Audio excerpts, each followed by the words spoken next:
Case study का ये बहुत ही इंपॉर्टेंट क्वेश्चन है बच्चों, ये क्वाड्रेटिक इक्वेशन से है। आओ इस क्वेश्चन को समझते हैं, फिर बढ़िया तरीके से तोड़ेंगे। बच्चों क्वेश्चन क्या कह रहा है कि एक किल्ट मेकर है, मतलब कोई रजाई बनाने वाला है, उसने कुछ इस तरीके की और इस डायमेंशन की रजाई बनाई है। किस डायमेंशन की हमारे को दे रखी है बच्चों? 12 यूनिट एंड 8 यूनिट की उसने एक रजाई बनाई है। देखो ऐसी कुछ रजाई बनाई है। हाँ सर बनाई है। तो क्या मेरे बच्चों अपन ये रेक्टेंगुलर रजाई की डायमेंशन दे रखी है, हम इसका एरिया निकाल सकते हैं रेक्टेंगुलर का? कैसे? लेंथ इंटू ब्रेड्थ होता है, तो 96 यूनिट स्क्वायर निकाल सकते हैं। लेकिन अब आगे क्या कह रहा है? आगे वो कहता है भैया उसकी इच्छा हो रही है चारों तरफ बॉर्डर लगाने की, चारों तरफ बॉर्डर बनाने की, बॉर्डर बनाने की, चारों तरफ इसके बॉर्डर बनाना चाहता है। उसकी भी डायमेंशन इसने दी है, बोला कि क्या क्या कैसी बॉर्डर बनानी है आपको? कि भैया एक तरफ तो एक्स कपड़ा है, एक्स डायमेंशन, और दूसरी यानी कि अगर लंबाई की तरफ देखें तो लंबाई में 2x ऐड करना है। लेकिन ध्यान रखना मेरे प्यारे बच्चों, यहाँ तो तुम्हारे को डायग्राम दे रखा है। देखो डायग्राम में किस तरीके से, यहाँ पर तो 2x ऐड करना है और यहाँ पर भी 2x हो जाएगा, दो तरफ ऐड होगा ना 2x, और यहाँ पर x और यहाँ पर भी x। तो नई डायमेंशन क्या हो जाएगी? नई डायमेंशन क्या हो जाएगी? मतलब पूरी रजाई की डायमेंशन क्या हो जाएगी? अगर अपन बॉर्डर को ऐड करेंगे, इसमें बॉर्डर ऐड करेंगे, तो कुछ इस तरीके की डायमेंशन हो जाएगी। एग्री करते हो? 8 + 2x, याद करना, x इधर तो x + 2x हो गया, 8 + 2x, और 2x इधर तो 12 + 4x हो गया, है ना? यहाँ तो देखो अपन को डायग्राम दे रखा है तो अपन को पता है, लेकिन आपको अगर डायग्राम नहीं देगा तो भी आपको ये आना चाहिए, ठीक है? अब इसके बाद में बच्चों अपन को एक और हिंट देता है। वो क्या हिंट देता है? अपन को बोलता है कि जो आपने कपड़ा लगाया है ना, बाउंड्री बनाने के लिए जो कपड़ा यूज किया है, वो कितना किया है? वो आपने यूज किया है 64 स्क्वायर यूनिट कपड़ा यूज किया है। अब मेरे प्यारे बच्चों मेरे को बताओ, ये पूरी रजाई, क्योंकि ये बॉर्डर के सहित रजाई है, तो इस पूरी रजाई का एरिया कितना होगा? मतलब कितना कपड़ा यूज हुआ होगा? बताओ। देखो एक तो ये रजाई बनाने में कपड़ा यूज हुआ होगा कितना? 96।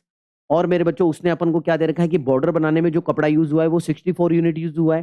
तो टोटल कपड़ा अपन ने कितना यूज किया? कितना कितना एरिया यूज किया अपन ने इस रजाई को बनाने में? तो अपन ने यूज किया मेरे बच्चों 96 + 64 यूनिट, ये अपन ने पूरा कपड़ा यूज किया है। अब मेरे बच्चों एक बात बताओ, क्या वो इस रेक्टेंगुलर के एरिया के बराबर नहीं होगा वो 160 इसका यूनिट का स्क्वायर? तो अपन इसका एरिया निकाल देंगे। हाँ सर, और उसके बराबर कर देंगे। तो अपन ने इसका एरिया निकाल दिया, length into breadth, 8 + 2x into 12 + 4x is equal to 160। यहाँ से पर अपने पास में क्या आ जाएगी? एक क्वाड्रेटिक इक्वेशन आ जाएगी, जो कि इस तरीके की क्वाड्रेटिक इक्वेशन होगी।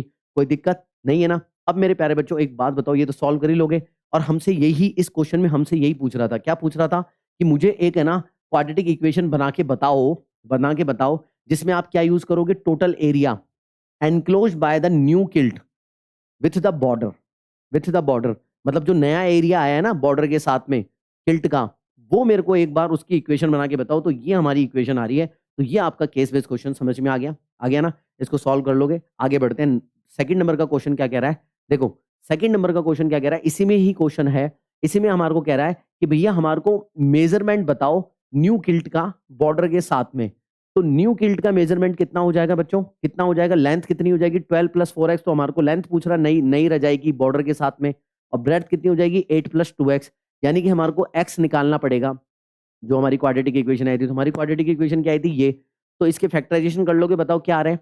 प्लस का 8x और माइनस का x, ये तो आता है आपको। ये इस तरीके से फैक्टराइजेशन हो जाएगा। फिर इससे हमारे को x की दो वैल्यू निकालनी होगी, सॉल्व करेंगे। तो दो वैल्यू निकालेंगे तो क्या वैल्यू आएगी? एक x बराबर -8 और एक x बराबर 1। माइनस कभी हो नहीं सकती डायमेंशन, तो x बराबर 1 होगा। जब x बराबर 1 में अपन पुट कर देंगे तो कितना आ जाएगा? लेंथ और ब्रेड्थ कितनी आ जाएगी बच्चों? 16 और 10 आ रही है, ठीक है? तो ये हमारी नई मेजरमेंट हो जाएगी। सारे बच्चों को ये क्वेश्चन समझ में आया? इंपॉर्टेंट क्वेश्चन है। तो एक और इंपॉर्टेंट क्वेश्चन है केस बेस का, बहुत ही शानदार इंपॉर्टेंट क्वेश्चन है। इसके 4 पार्ट है बच्चों। पहले केस बेस को अच्छे से समझो।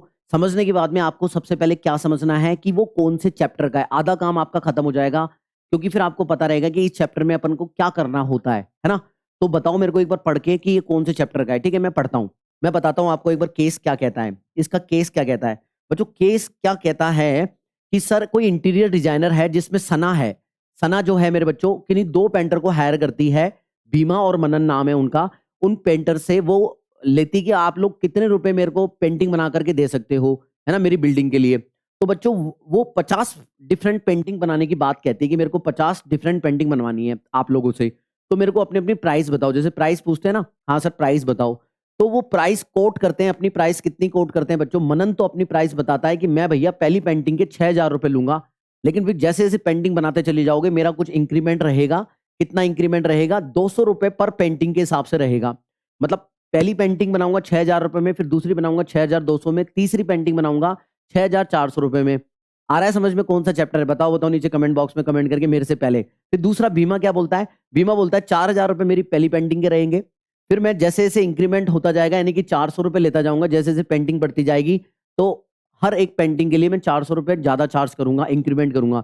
मतलब 4,000 रुपए पहली पेंटिंग के लिए, दूसरी के लिए 4,400, तीसरी के लिए 4,800 रुपए। चैप्टर का नाम, हाँ मेरे बच्चों, एपी चैप्टर है। सही लिखा, सही कमेंट किया है, एपी चैप्टर है। अब मेरे को बताओ, एपी चैप्टर है, आधा काम तुम्हारा खत्म हो गया। मतलब तुम्हें ये पता चल चुका है कि फर्स्ट टर्म 6,000 रुपए होगी इसके लिए, और डी बराबर ये 200 दे रखा है, डी बराबर 400 इसके लिए, और ए बराबर 4,000, है ना? ठीक है, समझ में आया इतना काम? ये सर एपी चैप्टर से है, आ गया सब बच्चों को। अच्छा चलो, इसका फर्स्ट पार्ट क्या कह रहा है? अब इसका फर्स्ट पार्ट अपन को कह रहा है, how much money did Manan get for his 25th painting. मतलब अगर वो 25th पेंटिंग जो होगी उसकी, उसके लिए वो कितने रुपए चार्ज कर रहा होगा, तो बताओ क्या निकालना है? दिमाग में आया एपी, एपी मतलब 25th पेंटिंग, मतलब एन की एसएन, एन, बच्चों को यही कंफ्यूजन हो रहा है, एन, एन निकालना है, एन निकालना है, करेक्ट करेक्ट, हाँ बस। तो बच्चों पहली टर्म क्या हो जाएगी हमारी 6,000, दूसरी क्या हो जाएगी 6,200, तीसरी क्या हो जाएगी 6,400, ऐसे करके 825 हो जाएगा। तो बताओ मेरे बच्चों, यहाँ पर ए बराबर 600, 6,000 और डी बराबर 200, ये अपन को पता चल चुका है। बस कुछ नहीं, ए एन का फॉर्मूला लगाएंगे, वैल्यू पुट करेंगे, आंसर आ जाएगा। तो 825 कितना होगा? ए प्लस 24D, ए बराबर 6,000 और डी बराबर 200। इजी था? यस सर इजी था। 10,800 रुपए, मतलब वो 25वीं पेंटिंग के लिए 10,800 रुपए चार्ज कर रहा होगा। कौन? मनन चार्ज करता होगा। एग्री? चले नेक्स्ट पार्ट की तरफ, 4 पार्ट हैं, आ जाओ फटाफट। तो सेकंड पार्ट हमारे पास आ चुका है। अब सेकंड पार्ट में ध्यान से सुनो क्या कह रहा है ना? How much money did Bhima get in all, get in all, मतलब वो सभी पेंटिंग्स बनाने के लिए उसको कितने रुपए मिलते हैं? सारी पेंटिंग बनाने के लिए उसको कितने रुपए मिलते हैं? बोलो क्या निकालना है? एएन की एसएन? बच्चों यही पता करना है, इसमें एसएन निकालना है। क्यों? क्योंकि वो सभी पेंटिंग्स बनाने के लिए बोल रहा है। वो ऐसे नहीं बोल रहा है कि 25वीं पेंटिंग पे कितने रुपए मिलते हैं, 24वीं पेंटिंग के लिए कितने रुपए मिलते हैं। वो पूछ रहा है सारी पेंटिंग बनाने पर उसको कितने रुपए मिलते हैं। सारी मतलब कितनी थी? 50 पेंटिंग। तो 50 पेंटिंग बनाने के लिए मतलब अपन को S50 निकालना होगा, S50, n बराबर 50। एग्री? बस सीधी सी बात है। इसकी पहला टर्म 4,000 रुपए, दूसरी 4,400 इंक्रीमेंट, तीसरा क्या है? ये आ गया ए बराबर A50 तक निकालना है अपन को, SN50 निकालना है मतलब। तो देखो ये इसके लिए हो गया, करेक्ट है। n बराबर 50 लेंगे। SN का फॉर्मूला क्या होता है? n/2 2a plus n-1 into D. Agree? Yes sir agree. अब आ जा जल्दी से, इसमें वैल्यू पुट कर और आंसर बता, फटाफट फटाफट बता। ये देख गिरी, 50/2 2a plus n-1 into D. जब इसको सॉल्व करेगा तो क्या आ जाएगा? ये तेरा 6,90,000 रुपए आ जाएंगे। 6,90,000 रुपए उसको पेंटिंग बनाने के टोटल रुपए मिलते हैं। लास्ट में कैसे लिखोगे? लास्ट में लिखोगे कि बीमा को 6,90,000 रुपए मिलते हैं फॉर हिज 50 पेंटिंग, यानी कि 50 की 50 पेंटिंग बनाने पर इतने रुपए मिलते हैं। एग्री? आगे बढ़ू, थर्ड पार्ट चलते हैं। सारे के सारे पार्ट इंटरेस्टिंग है, ओके ध्यान देना। आ जाओ मेरे बच्चों, थर्ड पार्ट में हम आ चुके हैं। थर्ड पार्ट कहता है, थर्ड पार्ट क्या कह रहा है कि मनन और भीमा क्या कर रहे हैं मेरे बच्चों? Both Manan and Bhima makes painting at the same pace. Same pace का मतलब क्या होता है? अगर भीमा एक पेंटिंग बनाता है तो मनन भी एक पेंटिंग बना रहा है। अगर वो 10 पेंटिंग बना रहा है तो वो भी इतनी पेंटिंग बना रहा है। मतलब उनका बनाने की जो स्पीड है ना वो सेम है। आ जाओ, फिर बोल रहा है कि फाइंड द फर्स्ट पेंटिंग, ऐसी पहली पेंटिंग बताओ, ऐसी पहली पेंटिंग बताओ for which Bhima will get more money than Manan. समझ में आया? वो बोल रहा है ऐसी पहली पेंटिंग बताओ, किसके लिए? भीमा के लिए। फॉर विच भीमा के लिए पहली पेंटिंग ऐसी बनाओ कि वो कौन सी नंबर की पेंटिंग बनाएगा जिसके लिए उसको मनन से ज्यादा रुपए मिलेंगे। मनन से ज्यादा रुपए मिलेंगे। दिमाग काम किया नहीं किया मैं बताता हूं। देखो अपन को क्या पता है? अपन को ये पता है कि भीमा का इंक्रीमेंट ज्यादा है, 400 रुपए है। मनन का इंक्रीमेंट कम है, 200 रुपए है। तो ये तो अपन को पढ़ के पता लग रहा है कि भीमा कहीं ना कहीं थोड़े समय बाद, मतलब थोड़े पेंटिंग बनाने के बाद में मनन से आगे निकल जाएगा पैसों के मामले में। तो वो यही पूछ रहा है कि उसकी पहली कौन सी पेंटिंग होगी मनन की, मतलब इसकी भीमा की पहली कौन सी पेंटिंग होगी जब वो भीमा से ज्यादा चार्ज कर रहा होगा। तो इसके लिए ध्यान रखना, दिमाग लगाओ, क्या निकालोगे? इसके लिए वह पेंटिंग निकालोगे, वो पेंटिंग निकालोगे जिसके लिए दोनों के दोनों सेम अमाउंट चार्ज कर रहे होंगे। सेम दोनों को एक ऐसे नंबर ऑफ पेंटिंग निकालो कि हो सकता है कि 26वीं पेंटिंग हो सकता है 15वीं पेंटिंग हो, जिसके लिए ये सेम अमाउंट चार्ज कर रहे होंगे। तो उसकी जो अगली वाली पेंटिंग होगी, मान लो 15वीं पेंटिंग पर दोनों के दोनों सेम अमाउंट चार्ज कर रहे हैं, तो सोलवी पेंटिंग पर क्या होगा, सोलवी पेंटिंग पर भीमा है ना मनन से ज्यादा चार्ज करने लगेगा। तो जो सोलवी पेंटिंग ऐसी पेंटिंग होगी, यानी कि वो फर्स्ट पेंटिंग होगी किसके लिए, भीमा के लिए, जब वो मनन से ज्यादा चार्ज कर रहा होगा। ओके, समझ में आया क्या कह रहा था मैं, आ गया समझ में। मतलब अपन को क्या करना है, क्या करना है, दोनों के लिए नंबर ऑफ पेंटिंग बराबर निकालनी है। मतलब कि ऐसी कौन सी पेंटिंग है जिन पर उनको सेम अमाउंट चार्ज मिल रहा है। आजा, वो एन मान लेंगे अपन कि एन नंबर ऑफ पेंटिंग है जिस पर वो दोनों सेम अमाउंट चार्ज कर रहे हैं, एनथ पेंटिंग मान लेंगे। चल जल्दी देखते हैं। तो अपन क्या कहेंगे कि मनन और भीमा जो है चार्ज कर रहे हैं same amount for nth painting के लिए। कोई एनथ नंबर की पेंटिंग है जिस पर उन दोनों को बराबर अमाउंट मिल रहा है, ठीक है ना। तो फिर अपन क्या कहेंगे, मनन के लिए क्या देंगे, हम कह देंगे मनन के लिए क्या क्या कंडीशन है, ये कंडीशन है। तो अपन क्या निकाल लेंगे, ए एन निकाल लेंगे, ए एन निकाल लेंगे। तो ए एन कितना आ जाएगा, तो सर ए एन बराबर ये आ जाएगा, इक्वेशन नंबर 1 दे देंगे इसको, ए एन बराबर आ गया। अब अपन क्या करेंगे भैया, भीमा के लिए निकाल लेंगे, भीमा के लिए भी एनथ टर्म निकाल लेंगे। ये एनथ टर्म आ गई, इसकी ये वैल्यू आ गई, तो एनथ टर्म क्या आ जाएगी, ये आ जाएगी। अब क्या करेंगे, इन दोनों को बराबर कर देंगे। हम कहेंगे कि इस चार्ज है ना, ये ए एन क्या है, चार्ज। ये ए एन मतलब, ये ए एन मतलब एनएथ, मतलब मान ले कि 21 नंबर की पेंटिंग है, या कोई भी 15वें नंबर की पेंटिंग है, 14वें नंबर की पेंटिंग है, उसका कितना रुपया मिल रहा है। ए एन मतलब उसको कितना रुपया मिल रहा है इस पेंटिंग के लिए, है ना। तो ये रुपया और मेरे बच्चों ये रुपया दोनों क्या है, बराबर है। तो 1 और 2 को बराबर कर देंगे। तो जैसे ही 1 और 2 को बराबर करेंगे, वैल्यू पुट करेंगे, सॉल्व करेंगे, तो हमारे पास एन बराबर क्या आ जाएगा, 11th। तो ऐसी पेंटिंग कौन सी पेंटिंग होगी, 11th नंबर की पेंटिंग होगी, जब भीमा और मेरे बच्चों, भीमा और मनन को सेम रुपए पेंट करने के सेम रुपए मिल रहे होंगे। और हम जानते हैं कि भीमा का इंक्रीमेंट ज्यादा है, तो वो अब मनन से ज्यादा रुपए चार्ज कर रहा होगा। तो अब नेक्स्ट स्टेटमेंट क्या लिखेंगे, वो पूछ रहा है पहली पेंटिंग कौन सी होगी, पहली पेंटिंग कौन सी होगी।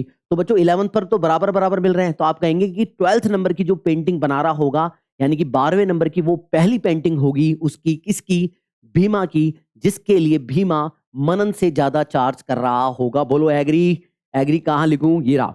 तो भीमा 12th नंबर की पेंटिंग के लिए चार्ज करेगा मनन से ज्यादा। तो ये उसकी पहली पेंटिंग थी, याद रहेगा। बिल्कुल, आगे बढ़ू, बहुत अच्छा था कि आपको इसमें दोनों को बराबर करना था सबसे पहले, एनथ टर्म को, कि वो एनथ नंबर की पेंटिंग होगी। चौथा क्वेश्चन तो और भी इंटरेस्टिंग है, आगे बढ़ते हैं, अच्छे से समझ में आया होगा।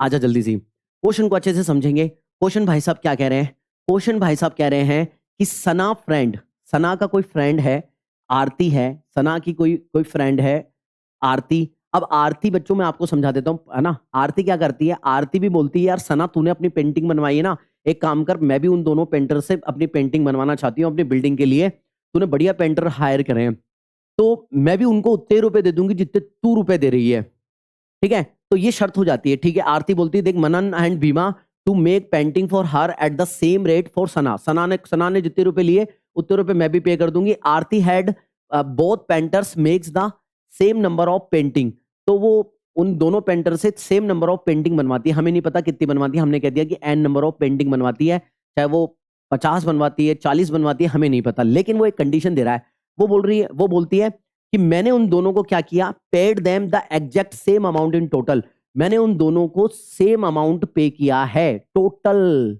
टोटल अमाउंट पे किया है। मतलब एसएन पिक्चर में आएगा, SN, yes sir SN picture में आएगा, मैंने उनको टोटल अमाउंट पे किया है, लेकिन मुझे ये नहीं पता कि नंबर ऑफ पेंटिंग कितनी बनाई है। तो अपन को पूछ रहा है, तो हाउ मेनी पेंटिंग आरती get each painter to make, उनसे कितनी पेंटिंग बनाई गई है। तो आप क्या कहेंगे, आप क्या कहेंगे, आप क्या मानेंगे, आप क्या मानेंगे, आप मानेंगे कि एन नंबर ऑफ पेंटिंग बनाई गई होगी उनके द्वारा, जिसके लिए उनको सेम अमाउंट पैसा मिला है और सेम अमाउंट टोटल मिला है। तो एस एन बराबर आ जाएगा, एस एन निकाल लोगे, दोनों का एस एन निकाल लोगे, दोनों का एस एन बराबर कर दोगे। और पहले क्या किया था, पहले टर्म मतलब एनथ टर्म पूछी थी, कौन से नंबर की पेंटिंग है पूछी थी, इसलिए अपन ने ए एन निकाला था।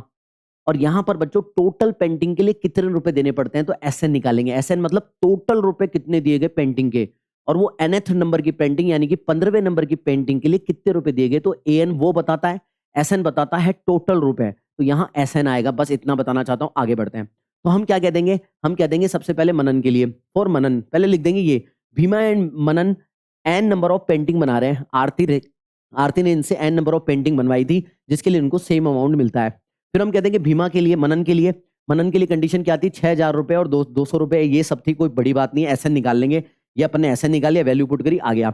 ऐसे हमने कह देंगे भीमा के लिए क्या है, भीमा के लिए भी यही था, उसका भी एसएन आ गया 1 और 2, इन दोनों को बराबर कर देंगे, जो कि आप कर दोगे 1 और 2 को बराबर बराबर कर दोगे तो ऐसा कुछ आएगा कट पीट के। और बिल्कुल सिंपल है, मतलब है ना, इसके लिए क्यों टाइम खराब करना। और इसको जब सॉल्व करोगे तो सिंपल सा n इजिकल टू 21 आ जाएगा। लास्ट में स्टेटमेंट लिख देंगे कि सर 21 पेंटिंग के लिए आरती ने उनसे टोटल नंबर ऑफ पेंटिंग, मतलब आरती ने हाउ मेनी पेंटिंग पूछ रहे हैं, तो आरती ने उनसे 21 पेंटिंग बनवाई थी, 21 पेंटिंग्स बनवाई थी दोनों से मिलकर के नहीं, अकेले ने, एक ने। तो ईच पेंटर बनाता है कितनी, 21 पेंटिंग बनाता है फॉर आरती के लिए। आई होप कि आपको समझ में आया होगा। वीडियो को जरूर लाइक करना यार, दोस्तों को शेयर करना। तो एक और इंपॉर्टेंट केस बेस्ड क्वेश्चन करते हैं एरिया रिलेटेड टू सर्किल से। अब मेरे बच्चों ये क्वेश्चन क्यों इंपॉर्टेंट है मैं आपको बता देता हूं, क्योंकि इस चैप्टर से जितने तरीके के क्वेश्चन बनते हैं वो सारे इस केस बेस में पूछ लेता है। समझ रहे मेरे बच्चों, अगर 3 मार्क्स का क्वेश्चन बनेगा तो भी ये क्वेश्चन इंपॉर्टेंट है, अगर 5 मार्क्स का क्वेश्चन बनेगा तो भी इससे अलावा कुछ नहीं पूछेगा वो तुमसे। तो ये केस बेस्ड क्वेश्चन अपन करने वाले हैं। अब केस बेस्ड क्वेश्चन में समझते हैं बच्चों, जब भी ऐसे चैप्टर से क्वेश्चन आता है ना, तो इनके ऊपर की रामायण ज्यादा काम की नहीं होती है ना। तो इसमें क्या बोल रहा है कि भैया ये कोई रेलवे टनल है जिसमें से रेल पास हो रही है, तो जो ये टनल है ना, इसको आप एक सर्किल मान के चलो कि एक सर्किल है पूरा का पूरा। तो ये सर्किल है तो कुछ इस तरीके का होगा। तो इसमें केवल अपने को 2 चीजें जानकारी दे रखी है। एक अपने को रेडियस से मतलब है, उसने बोला है कि रेडियस जो है वो 4 मीटर की है, इससे मतलब है। और एक अपने को इस जानकारी से मतलब है डाटा से, यानी कि एओबी एंगल बता रखा है 90 डिग्री। तो कितने बच्चे बोलते हैं कि ये एओबी जो एंगल है 90 डिग्री दे रखा है, और रेडियस अपन को बता रखी है बच्चों कितना, रेडियस अपन को बता रखी है 4 सेंटीमीटर, 4 मीटर बता रखी है, 4 मीटर। रेडियस कितनी है मेरे बच्चों, 4 मीटर की रेडियस है। ओबी और ओए हमारी 4 मीटर है। रेडी। अच्छा, अब अपन से सबसे पहले केस में क्या पूछ रहा है, सबसे पहले केस में पूछ रहे हैं, बहुत इंपॉर्टेंट है क्वेश्चन। कह रहा है कि बच्चों हमें बताइए कि area of the minor segment. अब मेरे बच्चों माइनर सेगमेंट क्या होती है आपको पता है ना, माइनर सेगमेंट ये होती है जो छोटा वाला एंगल है ना, जो जहां पर ये माइनर माइनर आर्क दे रखी है ना, वो एंगल क्या बन रहा होगा, माइनर सेगमेंट, ये जानते होंगे आप। यानी कि जो ये हाईलाइटेड पोर्शन है ना, ये हमारे को इसका एरिया निकालना है, सारे बच्चे जानते हैं। अरे बताओ ना यार बताओ, चलो रिवीजन करते हैं। मेरे को बताओ इस माइनर सेगमेंट का एरिया निकालने का फॉर्मूला क्या है, बस फॉर्मूला निकालना है। फॉर्मूला क्या होता है सर, इस सेक्टर का ओ ए बी जो सेक्टर है, इस सेक्टर में से माइनस कर दो किसको, ओ ए बी ट्राइंगल को। एग्री, यस सर कर दीजिए। और ट्राइंगल का एरिया आप सबको पता है, बताओ क्या होता है, ट्राइंगल का एरिया होता है 1/2 इंटू हाइट इंटू बेस। लेकिन ध्यान रखना बच्चों ये 90 डिग्री है, तो यहां पर परपेंडिकुलर भी यही होगा। ध्यान रखना, ये 90 डिग्री दे रखा है, इसका मतलब परपेंडिकुलर भी यही है और बेस भी यही है। तो ये ओ ए, किसी को भी बेस मान लो, किसी को भी हाइट मान लो, ध्यान रखो। तो ओ ए हमारा हाइट हो जाएगी और ओ बी हमारी बेस हो जाएगी, या ओ बी हमारी हाइट हो जाएगी या ओ ए हमारी बेस हो जाएगी। मतलब कुल मिलाकर के यही हाइट और यही बेस होने वाली है, क्योंकि 90 डिग्री का ट्राइंगल है। तो 90 डिग्री पर ये दोनों एक दूसरे के परपेंडिकुलर होंगे, किसी को भी बेस और किसी को भी क्या मान सकते हैं, परपेंडिकुलर मान सकते हैं। एग्री करते हो। तो फॉर्मूला क्या होता है, तो सर माइनर सेगमेंट का फॉर्मूला क्या होता है, माइनर सेगमेंट का फॉर्मूला होता है इस सेक्टर के एरिया में से हमारे को एरिया ऑफ ट्राइंगल घटाना है ओ ए बी का। ठीक है, तो एरिया ऑफ सेक्टर क्या होता है sir, theta upon 360 degree into pi R square, यही होता है। Theta upon 360 degree into pi R square 1/2 O A into O B. यहाँ काम की चीज क्या है कि ओ ए और ओ बी बताओ मेरे को, मतलब ओ ए ओ बी क्यों आया, क्योंकि हाइट इंटू बेस, तो इन दोनों में से किसी को भी हाइट और किसी को भी बेस मान लो, कोई फर्क नहीं पड़ता। और यहाँ पर पाई आर स्क्वायर, आर की वैल्यू अपन को पता है, थीटा बराबर 90 डिग्री है, ओ ए और ओ बी क्या है, रेडियस है, दोनों की दोनों रेडियस है, बस वैल्यू पुट करो आंसर आ जाएगा। बताओ किसी को कोई दिक्कत, यहाँ तक आ गया, काटापीटी करेंगे आराम से, काटापीटी करके बच्चों इस तरीके से 32/7 आप यहाँ पे भी छोड़ सकते हो, फ्रैक्शन भी ले सकते हो, आंसर चेक कर लेना, बताना मेरे को करेक्ट है क्या। 4.57 आपका क्या आ रहा था, मैंने तो ये कर दिया।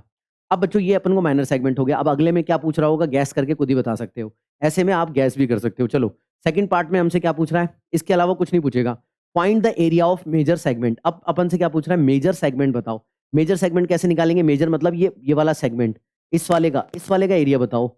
बच्चों कितने बच्चे कहते हैं कि अगर टोटल में से, अगर टोटल क्या है सर्कल, टोटल सर्कल में से अगर मैं इस एरिया को घटा दूं, ये क्या है माइनर सेगमेंट का एरिया, माइनर सेगमेंट का एरिया, तो मेजर सेगमेंट का एरिया मिल जाएगा। यस सर सही बात है, आ जाओ। तो क्या करेंगे, एरिया ऑफ मेजर सेगमेंट क्या हो जाएगा, area of the circle, total circle में से एरिया ऑफ माइनर सेगमेंट घटा दो, तो बाकी बचा हुआ एरिया आ जाएगा। यानी कि इस टनल का एरिया आ जाएगा। कितने बच्चे कहते हैं एक तरीके से, है ना।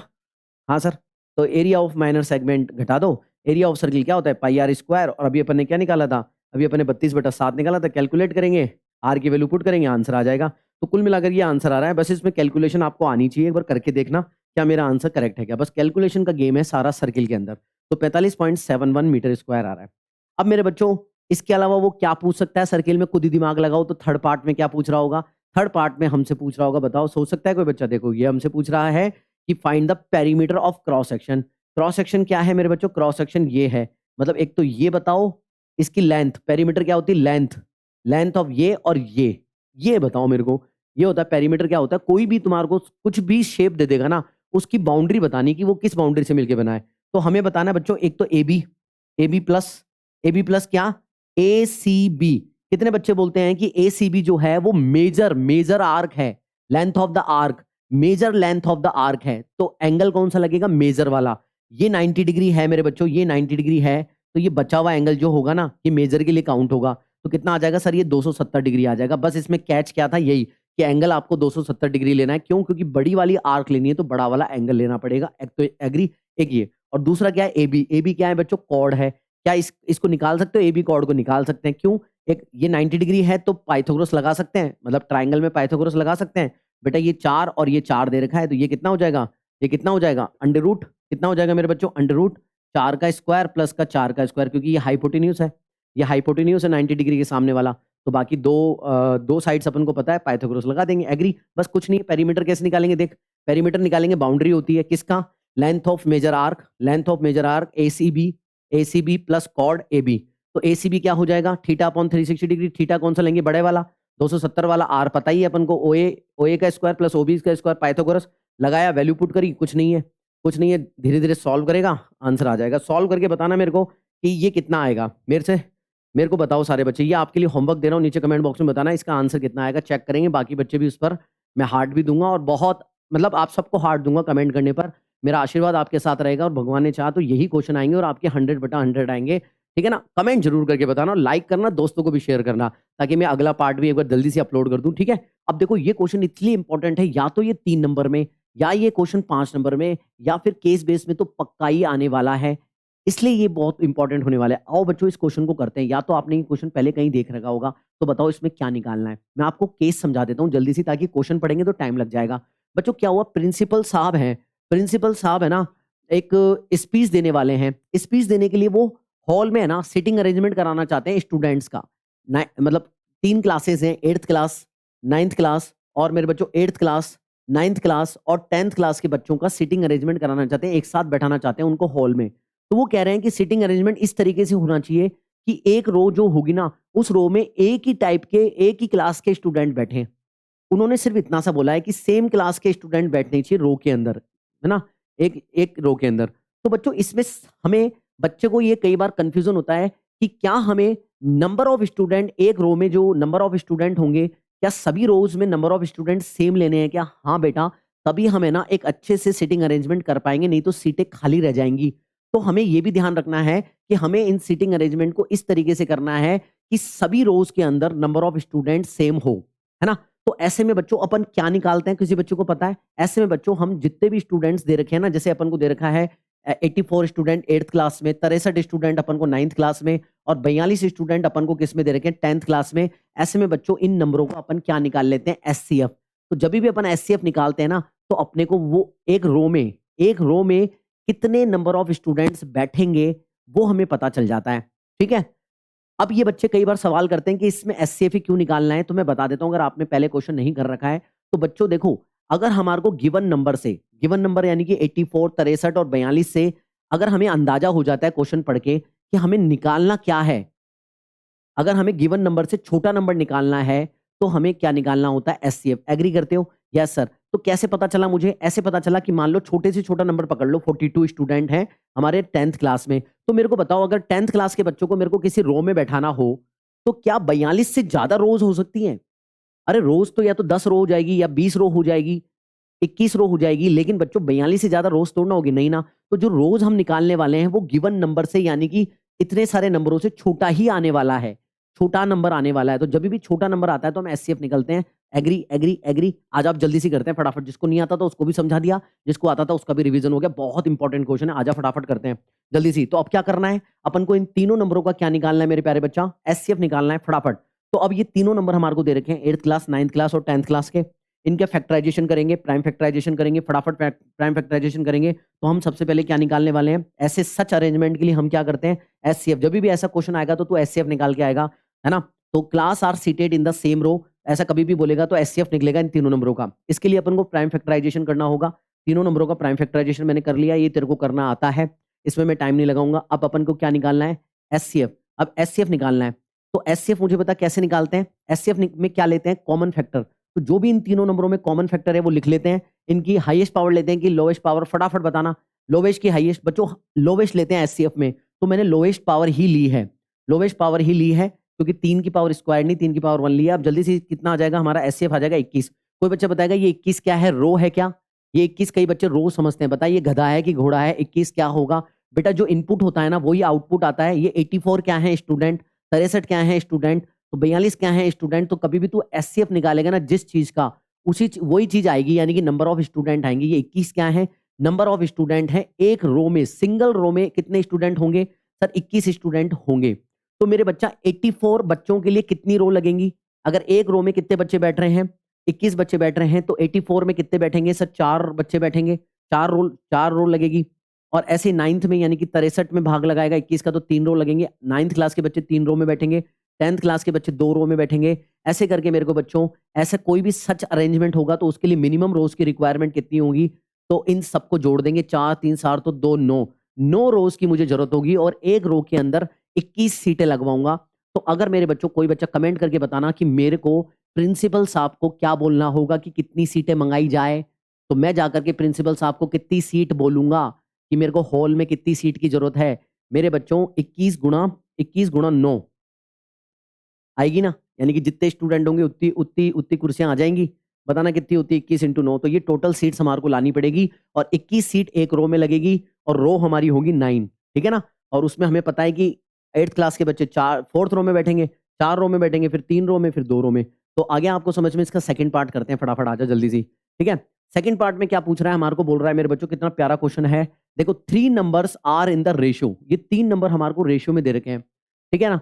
ये ऐसा क्वेश्चन बहुत इंपॉर्टेंट होता है, नहीं करके जाते कई बच्चे, फिर एग्जाम में नहीं आता उनको। और हमारे को एलसीएम हमारे को दे रखा है, बोल रहा है कि भैया एचसीएफ निकाल के बताओ। तो क्या मेरे बच्चों अपन एचसीएफ निकाल सकते हैं? पहले बताओ कि कैसे करेंगे।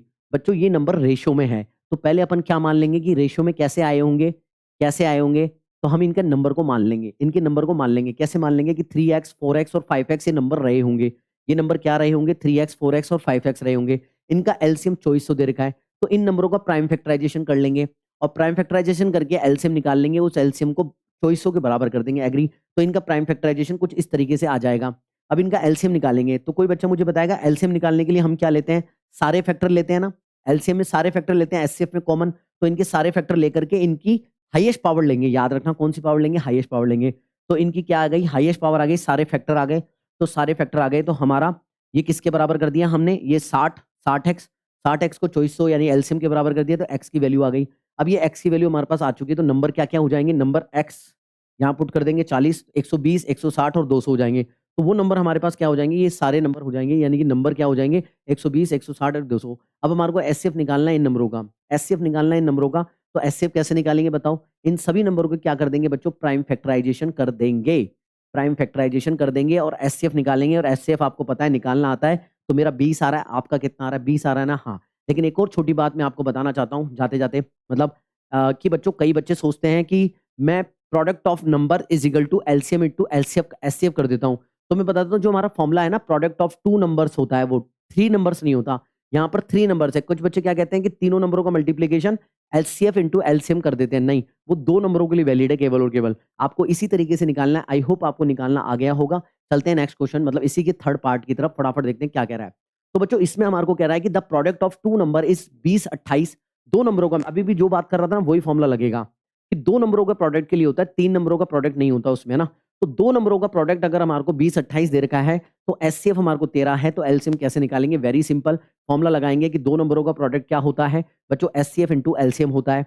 वैल्यू पुट करेंगे, एलसीएम की वैल्यू निकाल देंगे और एलसीएम आ जाएगा। ऐसे क्वेश्चन आपको ये पूछेगा ही पूछेगा, 3 नंबर में, 5 नंबर में, किसी भी रूप में आ सकता है। इसलिए सारे के सारे क्वेश्चन जो मैं करा रहा हूँ बहुत इंपॉर्टेंट है। अगर पसंद आ रहे हैं तो कमेंट जरूर छोड़ना।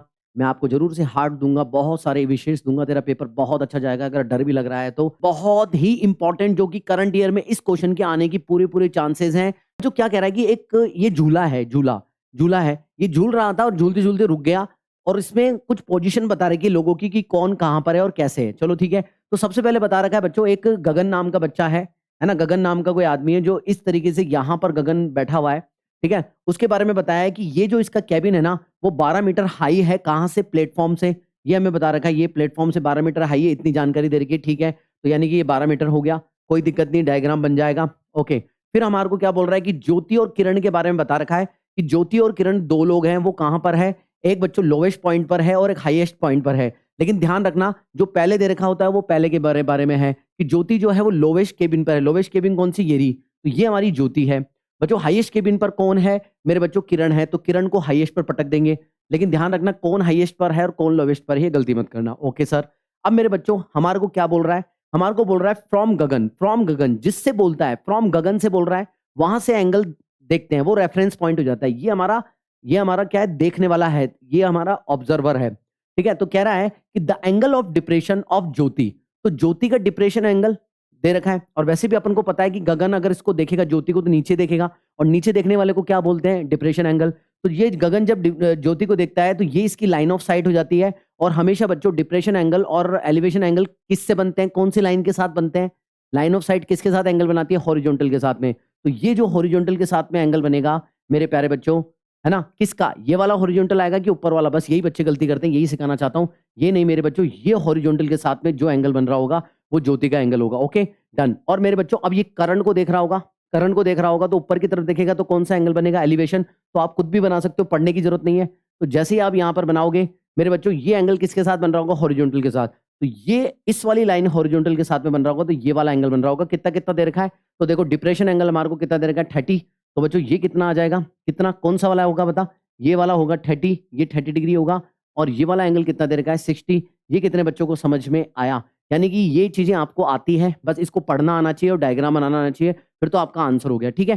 तो अब अपन से क्या पूछ रहा है? हमको पूछ रहा है find the diameter of the giant wheel. तो डायमीटर कोई बच्चा बताएगा? देखो डायमीटर वही होगा जो करण और मेरे बच्चों ज्योति के बीच की डिस्टेंस होगी।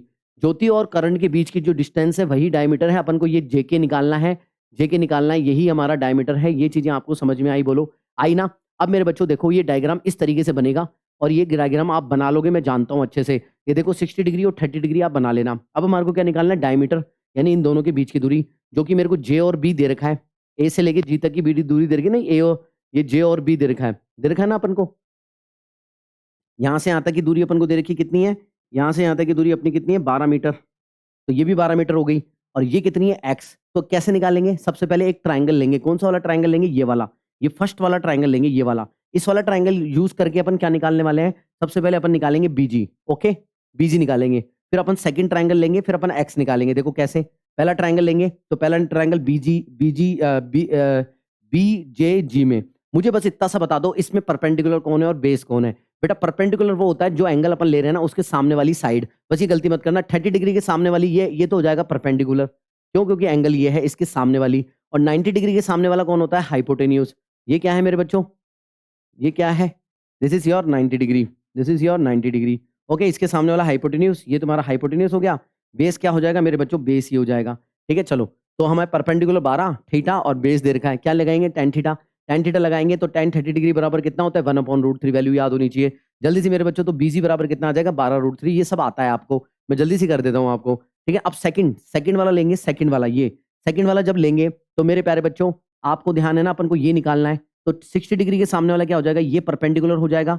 ये मेरा बेस रहेगा, ये मेरा बेस का बेस ही रहेगा और मेरे बच्चों ये हाइपोटेन्यूज होगा। तो हमें रिलेशन चाहिए इसमें और इसमें, परपेंडिकुलर और बेस में। तो क्या लगा देंगे? tan थीटा इस वाले ट्रायंगल में। तो देखो ये आ गया ना। बस करना क्या है? tan थीटा लगाओ। tan 60 की वैल्यू √3 होती है। जल्दी से क्लिक करेंगे। x बराबर कितना आ जाएगा? तो x बराबर 36 मीटर आ जाएगा। तो x बराबर 36 आ गया। 36 और 12 कितना होता है? 48। तो डायमीटर कितना आ गया? मतलब दोनों के डिस्टेंस, दोनों के बीच की डिस्टेंस कितनी आ गई? 48। और यही एक डायमीटर है। आ गया सारे बच्चों को? यस सर आ गया। 48 metre is the correct answer. आगे बढ़ते हैं।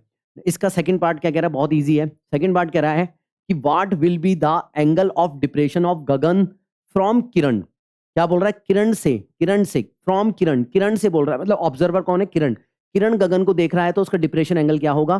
तो सारे बच्चे डायग्राम बना के आएंगे कि ये किरण है, किरण से गगन को देख रहा है, मतलब लाइन ऑफ साइट ये हो गई ऐसी, है ना? और हॉरिजॉन्टल किसके साथ बनेगी? हॉरिजॉन्टल इसके साथ में बनेगी हॉरिजॉन्टल लाइन। तो ये वाला जो एंगल होगा वो हमारा क्या एंगल होगा? ये हमारा डिप्रेशन एंगल होगा। कोई बच्चा बताएगा ये कितना होगा? क्योंकि मेरे बच्चों ये एंगल कितना था? ये एंगल कितना था बच्चों? ये एंगल हमारा कितना था? 60 डिग्री था। तो बच्चों ये एंगल भी कितना हो जाएगा? सर 60 डिग्री होगा, लेकिन ये बना के आएंगे अच्छे से, है ना? आप क्या बताएंगे? आप क्या बताएंगे कि ये एंगल निकालना है अपन को। तो फिर आप बताएंगे कि ये क्या है? अल्टरनेट इंटीरियर एंगल है। अल्टरनेट इंटीरियर एंगल है, इसके कारण अगर ये सी 60 है तो ये भी कितना होगा? 60 डिग्री। तो आंसर 60 डिग्री आ जाएगा। या आप अलग से बना के आएंगे, यस सर बना देंगे। ओके, तो ये 60 डिग्री इधर आंसर आ रहा होगा। ऐसे मेरे बच्चों अगला क्वेश्चन अपन से पूछ रहा है कि what will be the angle of elevation of Gagan from Jyoti. Jyoti से बताना है अब अपन को। ज्योति कहाँ है मेरे बच्चों? ये रही ज्योति। ज्योति से गगन का, तो ज्योति से लाइन ऑफ साइट खींचेंगे, यानी कि यहाँ पर, ठीक है? ये किसके साथ एंगल बन रहा है? हॉरिजॉन्टल। हॉरिजॉन्टल मतलब ये वाली लाइन। तो ये वाला एंगल अपन को बताना है, ये एंगल थीटा। तो आप क्या बता रहे होंगे कि गगन के साथ में ये हॉरिजॉन्टल के साथ में कितना था?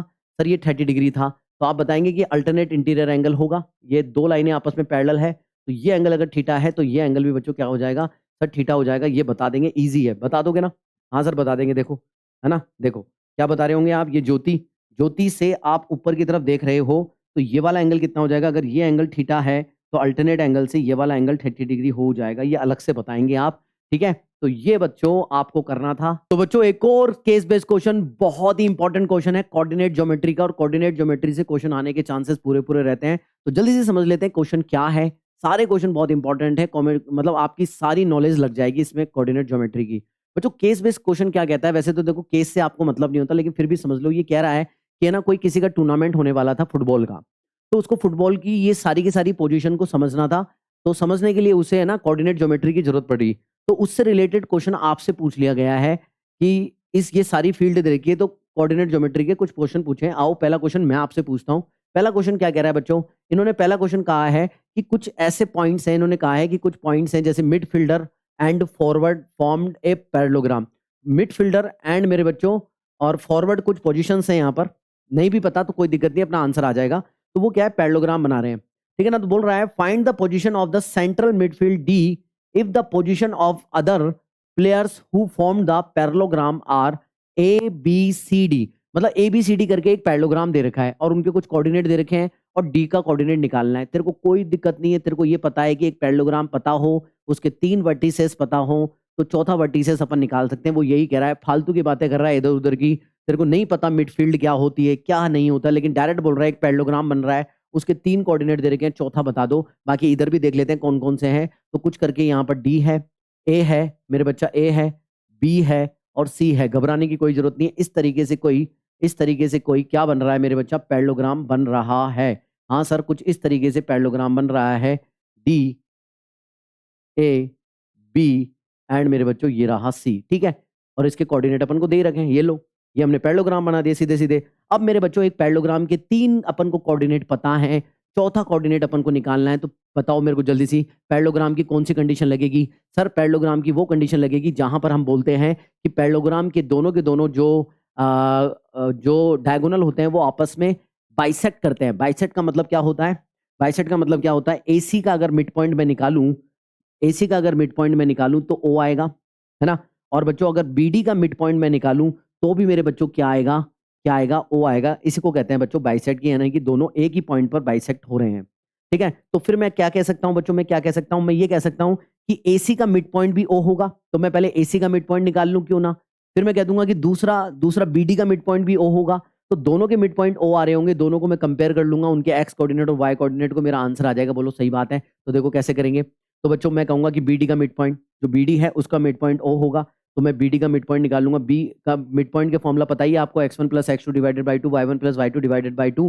तो यहाँ से बीडी का मिड पॉइंट कैसे निकल जाएगा मेरे बच्चों? तो उसका कोऑर्डिनेट आ जाएगा ओ। कैसे?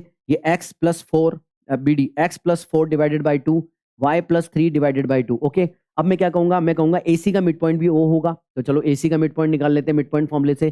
तो एसी का मिड पॉइंट क्या आ रहा होगा sir? 6 plus 1 divided by 2, 6 plus 2 divided by 2। ये आपको आता है, तो ये ओ का कोऑर्डिनेट हो गया। अब क्या कह दोगे कि ये भी ओ का कोऑर्डिनेट है, ये भी ओ का कोऑर्डिनेट है, तो इनके एक्स कोऑर्डिनेट और वाई कोऑर्डिनेट बराबर होंगे। तो पहले एक्स कोऑर्डिनेट को कंपेयर कर लेना, ये भी एक्स कोऑर्डिनेट है, ये एक्स कोऑर्डिनेट है बच्चों, ये भी एक्स कोऑर्डिनेट है। तो आप क्या कह देंगे कि हाँ सर एक्स कोऑर्डिनेट को कंपेयर करेंगे तो x प्लस 4/2 7/2 के बराबर हो जाएगा, यानी कितना हो जाएगा x बराबर 3। फिर आप y कोऑर्डिनेट को बराबर कर देंगे y plus 3 divided by 2 is equal to 4। तो क्या आ जाएगा मेरे बच्चों, y प्लस 3 डिवाइडेड बाई 2 4, ये आ जाएगी y बराबर 5 आ जाएगा। तो x और y की वैल्यू मिल चुकी है, x और y की वैल्यू मिल चुकी है, तो d का कोऑर्डिनेट आ चुका है। तो आपका ये क्वेश्चन खत्म। तो d बराबर कितने बच्चों का, 3 और 5 आ रहा था। Okay done. अब इसका सेकंड पार्ट देख लो फटाफट जल्दी से, क्या कह रहा है देख करके, घबराना नहीं है, घबराना नहीं है। अब देखो क्या कह रहा है, बोल रहा है कि कुछ गोलकीपर के पॉइंट्स हैं, ऐसे कुछ पॉइंट है, जी है, एच है, ज्यादा उधर घुसने की जरूरत नहीं है, यहां से समझ में आ जाएगा जी एच। और मेरे बच्चों अपन को के पॉइंट दे रखा है, कह रहा है कि ये तीनों के तीनों क्या होंगे, तीनों के तीनों स्ट्रेट लाइन में होंगे। आ जा यहाँ पर भी देख ले, अगर तेरे को दिक्कत हो रही है तो जी, जी क्या है मेरे बच्चा, जी, जी और एच, एच कहाँ है, ये रहा एच, और क्या है मेरे बच्चा के। तो बोल रहा है कि पता करके बताओ, पता करके बताओ क्या ये एक स्ट्रेट लाइन में है, क्या ये तीनों स्ट्रेट लाइन में है क्या। तो सारे बच्चे मेरे को जल्दी से बता दो, स्ट्रेट लाइन के लिए क्या कंडीशन होती है। सर कोई भी 3 पॉइंट स्ट्रेट लाइन में होंगे, अगर 3 पॉइंट स्ट्रेट लाइन में होंगे तो बोल बोल बोल क्या, वो तीनों के तीनों कोलिनियर की कंडीशन को सेटिस्फाई करते होंगे। और मुझे जल्दी से बता कोलिनियर की कंडीशन क्या होती है। यानी कि मेरे बच्चों हम कहेंगे कि 3 पॉइंट्स इन स्ट्रेट लाइन, अगर ये 3 पॉइंट स्ट्रेट लाइन में है तो हम क्या कहेंगे कि ये कोलिनियर की कंडीशन को सेटिस्फाई करेंगे। कोलिनियर की कंडीशन क्या होती है कि इन तीनों पॉइंट की डिस्टेंस निकाल लो, यानी कि एक बार जी के निकाल लो, फिर एच के निकाल लो, और एक जैसे जी एच निकाल लो, एच के निकाल लो, जी के निकाल लो, इन तीनों की डिस्टेंस निकाल ली, डिस्टेंस फॉर्मूला आता है ना, उसे डिस्टेंस निकाल ली। तो हम क्या कहेंगे, किसी भी 2 पॉइंट का, ऐसे डायरेक्ट मत बताओ कि एबीसी अगर अगर तुम ऐसे मत बोला करो डायरेक्ट, क्योंकि हमें नहीं पता ना कौन कहां पर है, ऐसे मत बोलो एबीसी। जैसे कई बार क्या बोल देते हैं अपन की ए बी बराबर एबीसी, अपन क्या कह देते हैं A B plus B C बराबर ए सी होगा, ये कंडीशन अपन अपन कह देते हैं, लेकिन ये कहना ठीक नहीं है। ये कुल मिला के कर भी अपन ऐसा ही रहे हैं, लेकिन ये डायरेक्ट कहना ठीक नहीं, क्योंकि अपन को पोजीशन नहीं पता कि बी कहां होगा, ए कहां होगा। तो अपन क्या कहेंगे, इन तीनों की डिस्टेंस निकाल करके ये बोल देंगे कि किन्हीं भी दो, अगर कोई 2 डिस्टेंस मेरे बच्चों अगर तीसरी डिस्टेंस के बराबर हो गई तो ये तीनों पॉइंट डेफिनेटली एक स्ट्रेट लाइन पर होंगे। ओके डन है, यस सर। तो हम क्या करेंगे मेरे बच्चों, फाइंड डिस्टेंस जी के एच के और जी के निकालेंगे, जी एच के और जी के। डिस्टेंस फॉर्मूला जानते हो ना, under root x2 minus x1 का whole square plus y2 minus y1 का होल स्क्वायर, नॉर्मल चीज है। फटाफट आप करोगे तो क्या आएगा बच्चों, जी एच की वैल्यू आ रही है 2√3, ठीक है ना। ऐसे मेरे बच्चों आपके पास एच के और जी के की वैल्यू भी आ जाएगी √13 और √13। अब आपको इनको देख के पता लग रहा है कि इन दोनों को अगर मैं जोड़ दूं तो 2√3 के बराबर आ रही है। टू तेरह है, ये है ना 13 है, तो 2√13 के बराबर आ रही है। तो आप क्या कह देंगे, हाँ सर बिल्कुल सही बात है, इन दोनों को जोड़ने पर तीसरे के बराबर आ रही है, यानी कि ये कोलिनियर की कंडीशन को सेटिस्फाई कर रहे हैं। That is A answer. तो हमारा आ चुका है कि यस ये स्ट्रेट लाइन में होंगे, यस ये तीनों पॉइंट एक स्ट्रेट लाइन में होंगे, क्योंकि कोलिनियर की कंडीशन सेटिस्फाई हो रही है, किन्हीं 2 डिस्टेंस को जोड़ने पर तीसरे के बराबर आ रहा है। ओके डन है, आगे बढ़ते हैं। नेक्स्ट मेरे बच्चों फटाफट हमको क्या बोल रहा है, फटाफट देख लेते हैं। हमको कह रहा है वहां देखने की जरूरत नहीं है, देख लो यहाँ चेक। हमको बोल रहा है कि जे और मेरे बच्चों आई जो है R equidistant from forward C, मतलब इससे ये दोनों पॉइंट इक्वी डिस्टेंस पर हैं क्या, अपन से पूछ रहा है, ठीक है ना। एक तो ये एक सवाल ये है, फिर बोल रहा है कि if C is the mid point of I J, पूछ रहा है कि C जो है वो क्या आई जे का मिड पॉइंट है। अब वहां देखने की जरूरत है क्या, वहां पे भी दिखा देता हूँ पॉइंट कहाँ है, जे कहाँ है मेरे बच्चों, जे ये रहा, आई मेरे बच्चों ये रहा, और मेरे प्यारे प्यारे बच्चों C ये रहा। तो अपन को ये बोल रहा है कि ये दोनों पॉइंट इससे इक्वी डिस्टेंस पर है क्या, ये दोनों पॉइंट इससे इक्वी डिस्टेंस पर है क्या, ये अपन से पूछ रहा है कि ये डिस्टेंस और ये डिस्टेंस क्या बराबर है क्या। तो डिस्टेंस फॉर्मूला लगा देंगे ना, हाँ सर लगा दो, कितना सिंपल है, मतलब इक्वी डिस्टेंस का फॉर्मूला लगा देंगे ना। हम कह देंगे कि सीजे बराबर 41 आ रहा है, सी आई बराबर √41 आएगा। इन दोनों को देखने पर पता लग रहा है कि सीजे और सी आई क्या है मेरे बच्चों, बराबर दूरी पर है, मतलब सी की डिस्टेंस जे से, तो सी की डिस्टेंस जे से और मेरे बच्चों सी की डिस्टेंस आई से बराबर है। तो ये दोनों इक्वी डिस्टेंस पर हैं, किससे किससे इक्वी डिस्टेंस पर है, सी से इक्वी डिस्टेंस पर है। तो ये हमारा पहला पार्ट कंप्लीट हो गया। इसमें सेकंड पार्ट भी है, ये रहा। सेकंड पार्ट में क्या बोल रहा है कि C is the mid point of I J का मिड पॉइंट सी होगा क्या। तो पहले आईजे से अपन क्या निकाल लेंगे बच्चों, इन दोनों से अपन क्या निकाल लेंगे, मिड पॉइंट, और मिड पॉइंट का फॉर्मूला अपन जानते हैं। तो इस मिड पॉइंट के फॉर्मूले से अपन क्या निकाल लेंगे मेरे बच्चों, आईजे का मिड पॉइंट निकालेंगे। तो क्या आ रहा है, 5 - 4 डिवाइडेड बाई 2, 6 - 3 डिवाइडेड बाई 2, सी ये आ रहा है, कोऑर्डिनेट आ रहे हैं सी के ये। लेकिन क्या ये सी के कोऑर्डिनेट, और हमारे को जो सी के कोऑर्डिनेट दे रखे हैं, कहाँ दे रखे हैं, ये रहे। तो सी के कोऑर्डिनेट तो 0 और 1 है, हमारे पास सी के कोऑर्डिनेट 1/2 और 3/2 आ रहे हैं, तो जो कि दोनों के दोनों बराबर नहीं है। तो भैया हम कह सकते हैं साफ साफ कि सी जे जो होगा, मतलब सी जो होगा वो आई जे का मिड पॉइंट नहीं होगा। लेकिन ये दोनों पॉइंट, ये दोनों पॉइंट इससे बराबर दूरी पर होंगे। कोई बच्चा बताएगा क्यों? बेटा, मिड पॉइंट होना और बराबर दूरी पर होना अलग-अलग बातें हैं, है ना? ये बात ध्यान में रखना कि जरूरी नहीं है कि मिड पॉइंट होगा तभी वो बराबर दूरी पर होगा। इक्वी डिस्टेंस भी तो हो सकता है ना? है ना? बताओ मेरे को, सारे के सारे बच्चे बताओ, ये चीज़ जान गए? ओके, करेक्ट है, समझ में आया। चलो एक और केस बेस्ड स्टडी करते हैं, जल्दी से नेक्स्ट क्वेश्चन करते हैं, फटाफट फटाफट आ जाओ, जल्दी से आ जाओ फटाफट। तो एक और पार्ट बचा है इसका, सॉरी एक और पार्ट बचा है बच्चों, ये पार्ट कर लेते हैं, इस पार्ट को भी देखते हैं क्या कह रहा है। एक और पार्ट बचा हुआ है, ये रहा नेक्स्ट पार्ट, ये रहा। तो बच्चों इसमें हमारे को क्या कह रहा है, इसमें कह रहा है कि ए पॉइंट दे रखा है, बी पॉइंट दे रखा है ना, ई पॉइंट अपन को दे रखा है। अब बोल रहा है कि ए पॉइंट, बी पॉइंट और ये ई पॉइंट जो है lies on the same straight line and B is equidistant from A and E, find the position of E. तो ई की पोजिशन बताओ। देखो क्या कह रहा है कि ए और बी जो है और ई जो है, ए बी ई ढूंढो। ए बी ई कहाँ है सर? ये रहा ए, ये रहा बी और ये रहा ई। तो क्या कह रहा है, क्या कह रहा है कि तीनों के तीनों कहाँ हैं? तीनों के तीनों एक स्ट्रेट लाइन पर है। ठीक है साहब, एक स्ट्रेट लाइन पर है। कह रहा है कि B is equidistant from A and E। तो B जो है मेरे बच्चों इक्वी डिस्टेंस है A और E से। अब बताओ मेरे को, अब अपन मिड पॉइंट फॉर्मूला लगा सकते हैं। अब अपन मिड पॉइंट फॉर्मूला लगा सकते हैं। क्यों लगा सकते हैं? क्योंकि हमें पता है कि ये एक लाइन पर है और एक लाइन पर होने पर अगर कोई कोई इक्वी डिस्टेंस पर होगा तो वो डेफिनेटली उसका मिड पॉइंट होगा। यानी कि ए और ई का मिड पॉइंट क्या होगा? तो सर ए और ई का मिड पॉइंट डेफिनेटली क्या होगा मेरे बच्चों? बी होगा। ध्यान रखना, स्ट्रेट लाइन पर होगा तो, अगर वो एक ही लाइन पर है तो बी इसका मिड पॉइंट होगा। अब मिड पॉइंट फॉर्मूला लगा सकते हैं कि बी, ए और ई बराबर दूरी पर है तो बी डेफिनेटली इसका मिड पॉइंट होगा। तो हम क्या कह देंगे मेरे प्यारे बच्चों? तो ए एंड ई का मिड पॉइंट बी होगा। ठीक है ना? तो ए और ई के अपन ई के कोऑर्डिनेट को क्या मान लेंगे? ई के कोऑर्डिनेट को एक्स और वाई मान लेंगे। तो ए और ई का मिड पॉइंट क्या हो जाएगा? अपना डिस्टेंस फॉर्मूले से क्या लगा देंगे? ए के कोऑर्डिनेट ये, ई के कोऑर्डिनेट मान लिया बी, तो इन दोनों का मिड पॉइंट क्या होगा? बी। तो देखो इन दोनों का मिड पॉइंट फॉर्मूले से लगाएंगे, कितना आ जाएगा sir? X plus one y plus four two, ये आ गया बी कोऑर्डिनेट। ये अपन ने मिड पॉइंट निकाल लिया x plus one divided by two y plus four divided by two. तो ऐसे मेरे बच्चों, जबकि हमारे को बी पॉइंट क्या दे रखा है? हमारे को ये दे रखा है। तो इन दोनों को कंपेयर करेंगे, एक्स कोऑर्डिनेट को एक्स से और वाई को वाई से, तो एक्स और वाई आ जाएगा। आई होप आपको समझ में आएगा। एक्स कोऑर्डिनेट को कंपेयर किया, ये एक्स कोऑर्डिनेट है, ये इसका एक्स कोऑर्डिनेट है, तो x plus one divided by two is equal to two, x बराबर थ्री आ गया। और वहां पर भी देखेंगे तो y को कंपेयर करेंगे तो y बराबर माइनस का 10 आ जाएगा। आई होप आपको समझ में आया होगा। बहुत अच्छे अच्छे क्वेश्चन लाया हूं बच्चों। तो बच्चों एक और इंपॉर्टेंट क्वेश्चन जो कि है case based question from the polynomial chapter. हमको एक ग्राफ दे रखा है, कुछ इस तरीके के ग्राफ है। तो इस ग्राफ में हमारे को क्या बोल रहा है बच्चों? इस ग्राफ में हमारे को बोल रहा है कि ये ना, ये स्टोन को थ्रो कर रहा है, ये स्टोन को थ्रो कर रहा है, तो कुछ इस तरीके का ग्राफ बन रहा है। तो कोई बच्चा बताएगा ये ग्राफ कैसा ग्राफ है? बताओ मेरे बच्चों जल्दी से, ये कैसा ग्राफ होता है? इसको बोलते हैं पैराबोला। ये कैसा ग्राफ होता है? पैराबोला। और पैराबोला का ग्राफ कैसा है? ये अपवर्ड है कि डाउनवर्ड है? तो ये डाउनवर्ड ग्राफ है, ये आपको पता होना चाहिए। ये डाउनवर्ड ग्राफ है। थोड़ी सी जानकारी दे दी, हाँ। तो अब हमारे को क्या बोल रहा है? अब हमारे को बोल रहा है मेरे प्यारे प्यारे विद्यार्थियों, कुछ स्टेटमेंट दे रखे हैं और बोल रहा है कि हमारे को कोऑर्डिनेट निकालने क्यू के और मेरे बच्चों पी के कोऑर्डिनेट निकालने हैं। ठीक है, ये निकालने हैं। तो चलो स्टेटमेंट पढ़ते हैं फटाफट। हमारे को स्टेटमेंट क्या कह रहा है? हमारे को स्टेटमेंट कह रहा है कि the above graph is represented by a polynomial where the sum of its zeros is मेरे बच्चों वन। जिस सम ऑफ जीरोस कितने दे रखे हैं? वन। यानी कि अपन मान लेते हैं कि अल्फा बीटा इसके जीरोस हैं पॉलिनोमियल के, तो उसके सम ऑफ जीरोस कितने हो जाएंगे? Alpha plus beta is equal to one दे रखा है। दूसरा पढ़ते हैं, बोल रहा है कि the sum of the square of its zeros is 25। यानी कि alpha square plus beta square कितना दे रखा है? 25 दे रखा है। तो alpha square plus beta square अपन को 25 दे रखा है। फिर हमारे को बोल रहा है कि भैया इसके क्या निकालो? ये कोऑर्डिनेट्स निकालो। कितने बच्चे बोलते हैं कि ये जो कोऑर्डिनेट्स है ये एक्स एक्सिस पर लाया करते हैं, एक्स एक्सिस पर हैं। तो और ग्राफ भी बच्चों यहां से होकर के गुजर रहा है। तो कितने बच्चे कहते हैं कि क्यू और मेरे बच्चों पी क्या होंगे? क्या होंगे? इसके एक जीरोस होंगे, यानी एक्स की वैल्यू और ये मतलब एक्स की वैल्यू यानी कि इसकी जीरोस होंगे।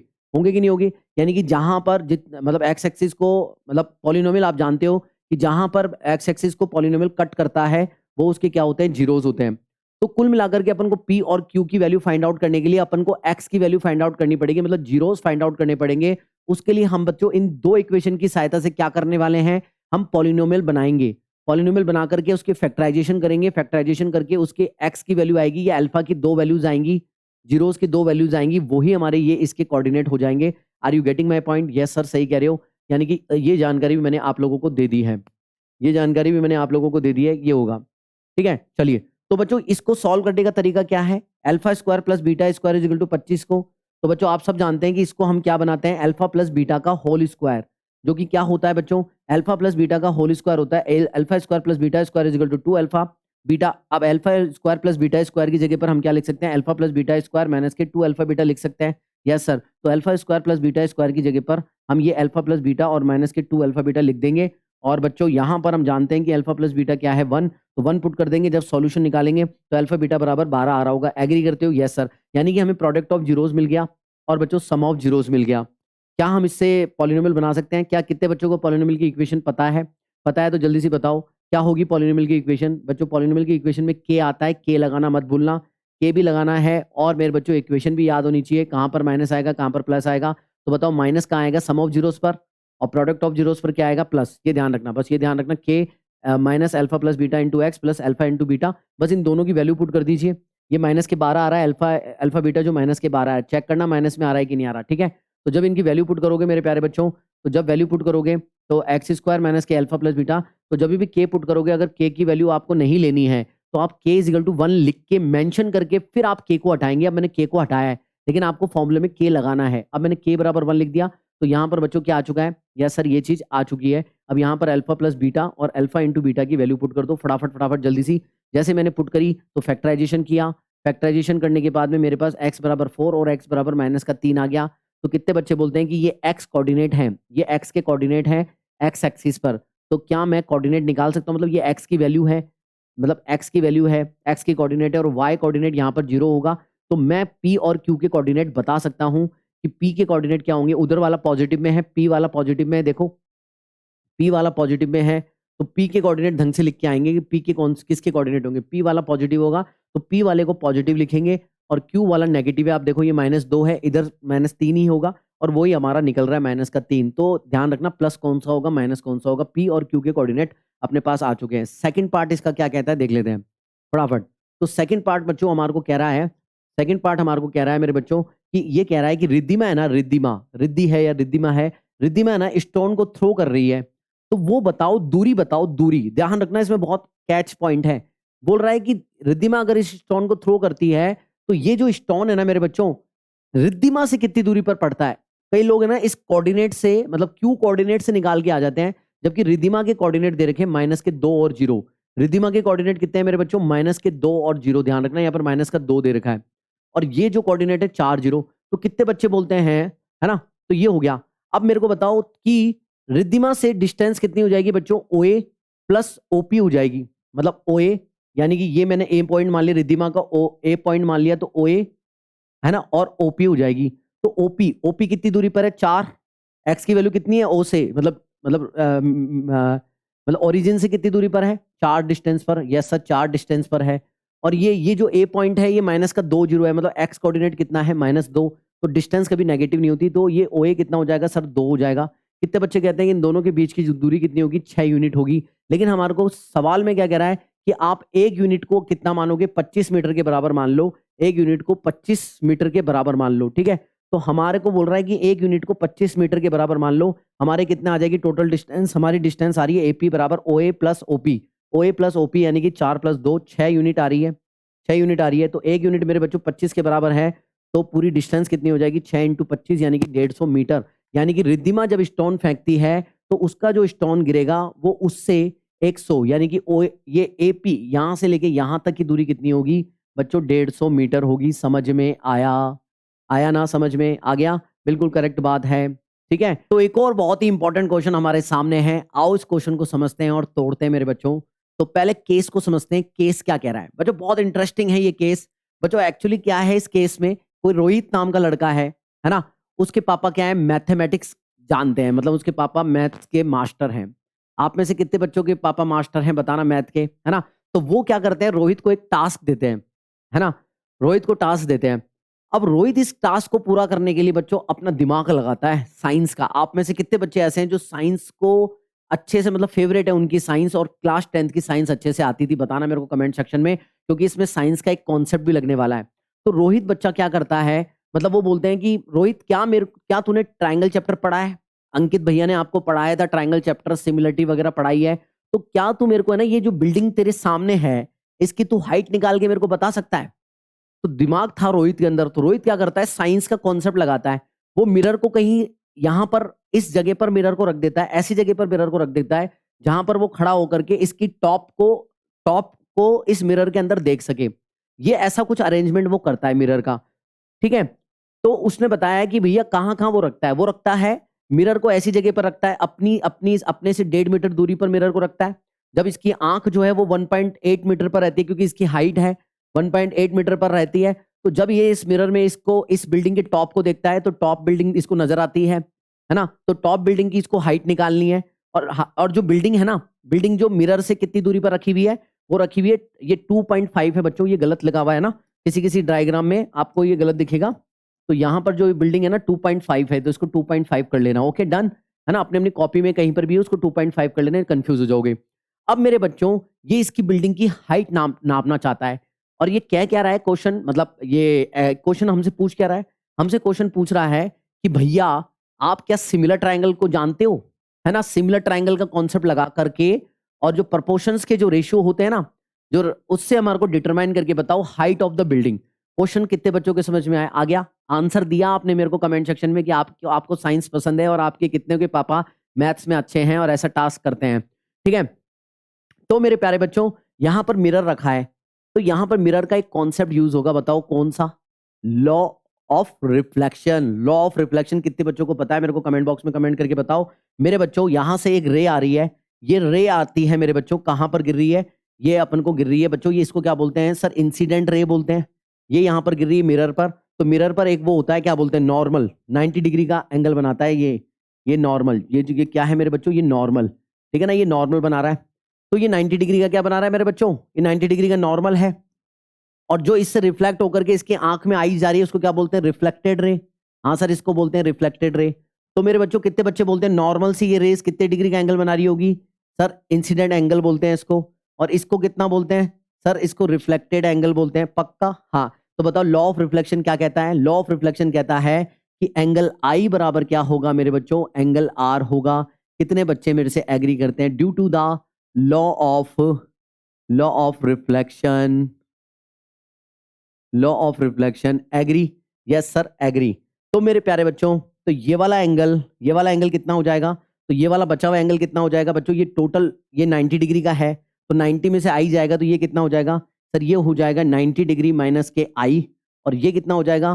तो सर ये हो जाएगा 90 डिग्री माइनस का आर, हो जाएगा ना? हाँ। तो बच्चों जब आई बराबर आर है, आई बराबर आर है, मतलब आर की जगह पर मैं आई लिख दूं, तो ये एंगल और ये एंगल बराबर हो जाएंगे। हाँ बस इस तरीके से हमारा सिमिलरिटी का क्राइटेरिया पूरा हो जाएगा। बताओ कैसे होगा, कौन सा क्राइटेरिया लगाओगे? मेरे बताने से पहले बता दो। सिमिलरिटी का मतलब 2 ट्राइंगल यूज करने हैं अपन को सिमिलरिटी के लिए, बताओ कौन कौन सा? देखो ये एक तो ये ट्राइंगल, और एक बच्चों ये ट्राइंगल ए बी एम और सी डी एम ट्राइंगल में यूज करूंगा। इसके अंदर एक तो 90 डिग्री का, क्योंकि बिल्डिंग 90 डिग्री पर खड़ी है और हम भी 90 डिग्री पर खड़े हैं, तो एक एंगल ये और ये एंगल बराबर हो जाएगा। और ये वाला एंगल और ये वाला एंगल अभी अभी अपन ने प्रूफ करा है कि आई बराबर क्या होता है, R, due to the law of reflection, agree. तो ये वाला एंगल और ये वाला एंगल बराबर हो जाएगा। तो कौन सा क्राइटेरिया? बोलो बोलो। Double A similarity criteria. हाँ तो डबल ए सिमिलरिटी क्राइटेरिया से दोनों सिमिलर हो जाएंगे, फिर हम क्या कहेंगे, by CPST, corresponding part of similar triangle. Congruent मत कर देना, कई बच्चे मेरे को कमेंट सेक्शन में लिखते हैं सर सीपीएसटी नहीं सर सीपीसीटी होगा। सीपीसीटी नहीं बेटा, सीपीएसटी, क्योंकि सिमिलर है, ठीक है। चल आजा अब जल्दी से देखते हैं क्या कहेगा। तो आई बराबर R due to the law of reflection, हम कह देंगे कि एंगल आई बराबर एंगल आर होगा, जो कि एम बराबर एम हो जाएगा, है ना। और एंगल बी बराबर एंगल डी है, 90 डिग्री गिवन है हमारे को, क्योंकि दोनों परपेंडिकुलर खड़े हुए हैं। इस तरीके से हम कहेंगे bye double A similarity criteria. तो एबीएम जो होगा वो सीडीएम के बराबर होगा, सिमिलर होगा। एबीएम क्या होगा, सीडीएम के। आता है ना इसको सिमिलर करना, कैसे? क्योंकि ए जो है, मतलब जो बी है वो डी के बराबर है, एम जो एम के बराबर है, ए जो है वो सी एंगल के बराबर है, ये आता होगा आपको, है ना, सिमिलरिटी प्रूव करना। तो अब हम क्या कहते हैं, बाय सीपीएसटी, तो corresponding part of similar triangle, तो फ्रॉम 1 and 2, ठीक है ना। तो एक मिनट, तो बाय सीपीएसटी से हम क्या कह देंगे कि A B upon C D, ठीक है ना, B M upon D M, A B upon, कैसे निकालते हैं, आता है तुम्हारे को ये चीज? मैं तो ये सोचता हूँ आता है ना तुम्हारे को। देखो ये 1/1 इसको कर दो, तो A B upon C D, फिर क्या आ जाएगा BM, BM अपॉन मेरे बच्चों कितना, BM अपॉन DM, तो BM अपॉन DM, और फिर क्या आ जाएगा AM upon CM, AM upon CM, ये आ गया, हाँ सर आ गया। अब मेरे बच्चों अपन को जब ये 3 मिल जाते हैं ना, तो अपन ये देखते हैं अपन को क्या पता है और क्या निकालना है। कितने बच्चे कहते हैं कि AB निकालना है, तो इस पे निशान लगा लिया करो। तो AB निकालना है तो इस पे निशान लगा लिया, ठीक है ना। और अपन को क्या पता है, देखो अपन को क्या पता है, BM पता है, तो BM पर निशान लगा लिया। और अपने को क्या पता है, CD पता है, देखो CD पता है, हाँ सर CD पता है, तो CD पर निशान लगा लिया। और अपने को क्या पता है, DM पता है, तो DM पर निशान लगा लिया। तो मतलब अपन को 1 और 2 यूज करने हैं, 1 और 2 यूज करने हैं, 3 का कोई यूज नहीं है, 3 का कोई यूज नहीं है। तो कह देंगे 1 और 2, फ्रॉम 1 और 2 से क्या करेंगे, इनकी वैल्यू पुट कर देंगे वहां पर। AB अपॉन CD, AB बराबर तो H है, तो H अपॉन ये आ गया। इसको जब सॉल्व करेंगे तो कितना आ जाएगा, H बराबर 2.5 इंटू 1.8 इंटू अपॉन 1.5। जब सॉल्व करोगे क्या जाएगा, पॉइंट से पॉइंट उठ जाएगा, इसका पॉइंट नीचे चला जाएगा, अपॉन में 10 आ जाएगा। जब इसको काटेंगे 5 25 और 5 3 15, ठीक है ना। और 3 से इसको काट देंगे, 3 एकम 3, 3 छिंग 18, तो 6 पंजे 30 आ जाएगा। कितना आ जाएगा, 30/10, तो कितना आ जाएगा 3। तो हमारी हाइट कितनी आ रही है, 3, सबकी 3 आ रही थी। मजा आया। सेकंड पार्ट देखते हैं इसका ही सेकंड पार्ट। तो 3 मीटर हाइट होगी, पापा का काम हो गया। लेकिन पापा भी मानने वाले नहीं है, सेकंड पार्ट भी देंगे अपन को। सेकंड पार्ट में पापा क्या बोलते हैं, सेकंड पार्ट में पापा क्या बोल रहे हैं भाई साहब, हैं आ जाए, अरे आ जाओ, सेकंड पार्ट आ गया। तो सेकंड पार्ट में पापा जी बोलते हैं, चल तूने बिल्डिंग का हाइट निकाल दी ना, तूने बिल्डिंग की हाइट निकाल दी, अब एक काम कर, मेरे को बता, यूज योर नॉलेज, तेरे में नॉलेज है कि नहीं है ना, और बता मेरे को angle in triangle, angle in triangle to find the value of MCD। MCD की वैल्यू निकाल के बता दे मेरे को, इसकी इस ट्राइंगल की, ये मेरे को थीटा बता दे। पापा बोल रहे हैं, पापा बोल रहे हैं ये बता दे मेरे को। गिवन दैट इन ABM, मैं तेरे को एक बात बताता हूं कि ABM की वैल्यू मैं तेरे को दे देता हूं, BAM की मैं तेरे को, BAM यानी इसकी थीटा की वैल्यू मैं तेरे को बता देता हूं 30 डिग्री। अब तू बता दे चल कि ये कितना होगा। जब तूने ऐसा किया, तूने बिल्डिंग को फाइंड आउट कर दिया, ये सब कुछ कर लिया, तो ये एंगल भी मेरे को बता दे। तो तुम बता दोगे, आराम से बता देंगे। क्यों, अरे पापा अभी भी हमने इनको सिमिलर प्रूफ करा है पापा, तो सिमिलर प्रूफ करा है तो A angle corresponding part of similar triangle बराबर होते हैं, मतलब उनके एंगल्स जो कॉरस्पॉन्डिंग एंगल है वो भी बराबर होंगे। तो आप क्या कहेंगे, पापा अगर ये ए एंगल 30 डिग्री है तो ये सी एंगल भी 30 डिग्री होगा, हमने पढ़ा है अच्छे से, सिमिलरिटी आती है। तो बस फॉर्मेलिटी के लिए लिख के क्या होगे, लिख के क्या होगे वो देख लो। तो आप क्या कहेंगे, भाई साहब ये ट्राइंगल बना दिया, ठीक है ना। अब अपने क्या बोलोगे कि हमने अभी भी ABM और CDM को क्या करा था, सिमिलर प्रूफ करा था। तो बाय CPST क्या कह दोगे, इस बार पहले साइड्स को कॉरस्पॉन्डिंग किया था, अब एंगल की बात कर रहा है तो एंगल को कॉरस्पॉन्डिंग एंगल बराबर करोगे।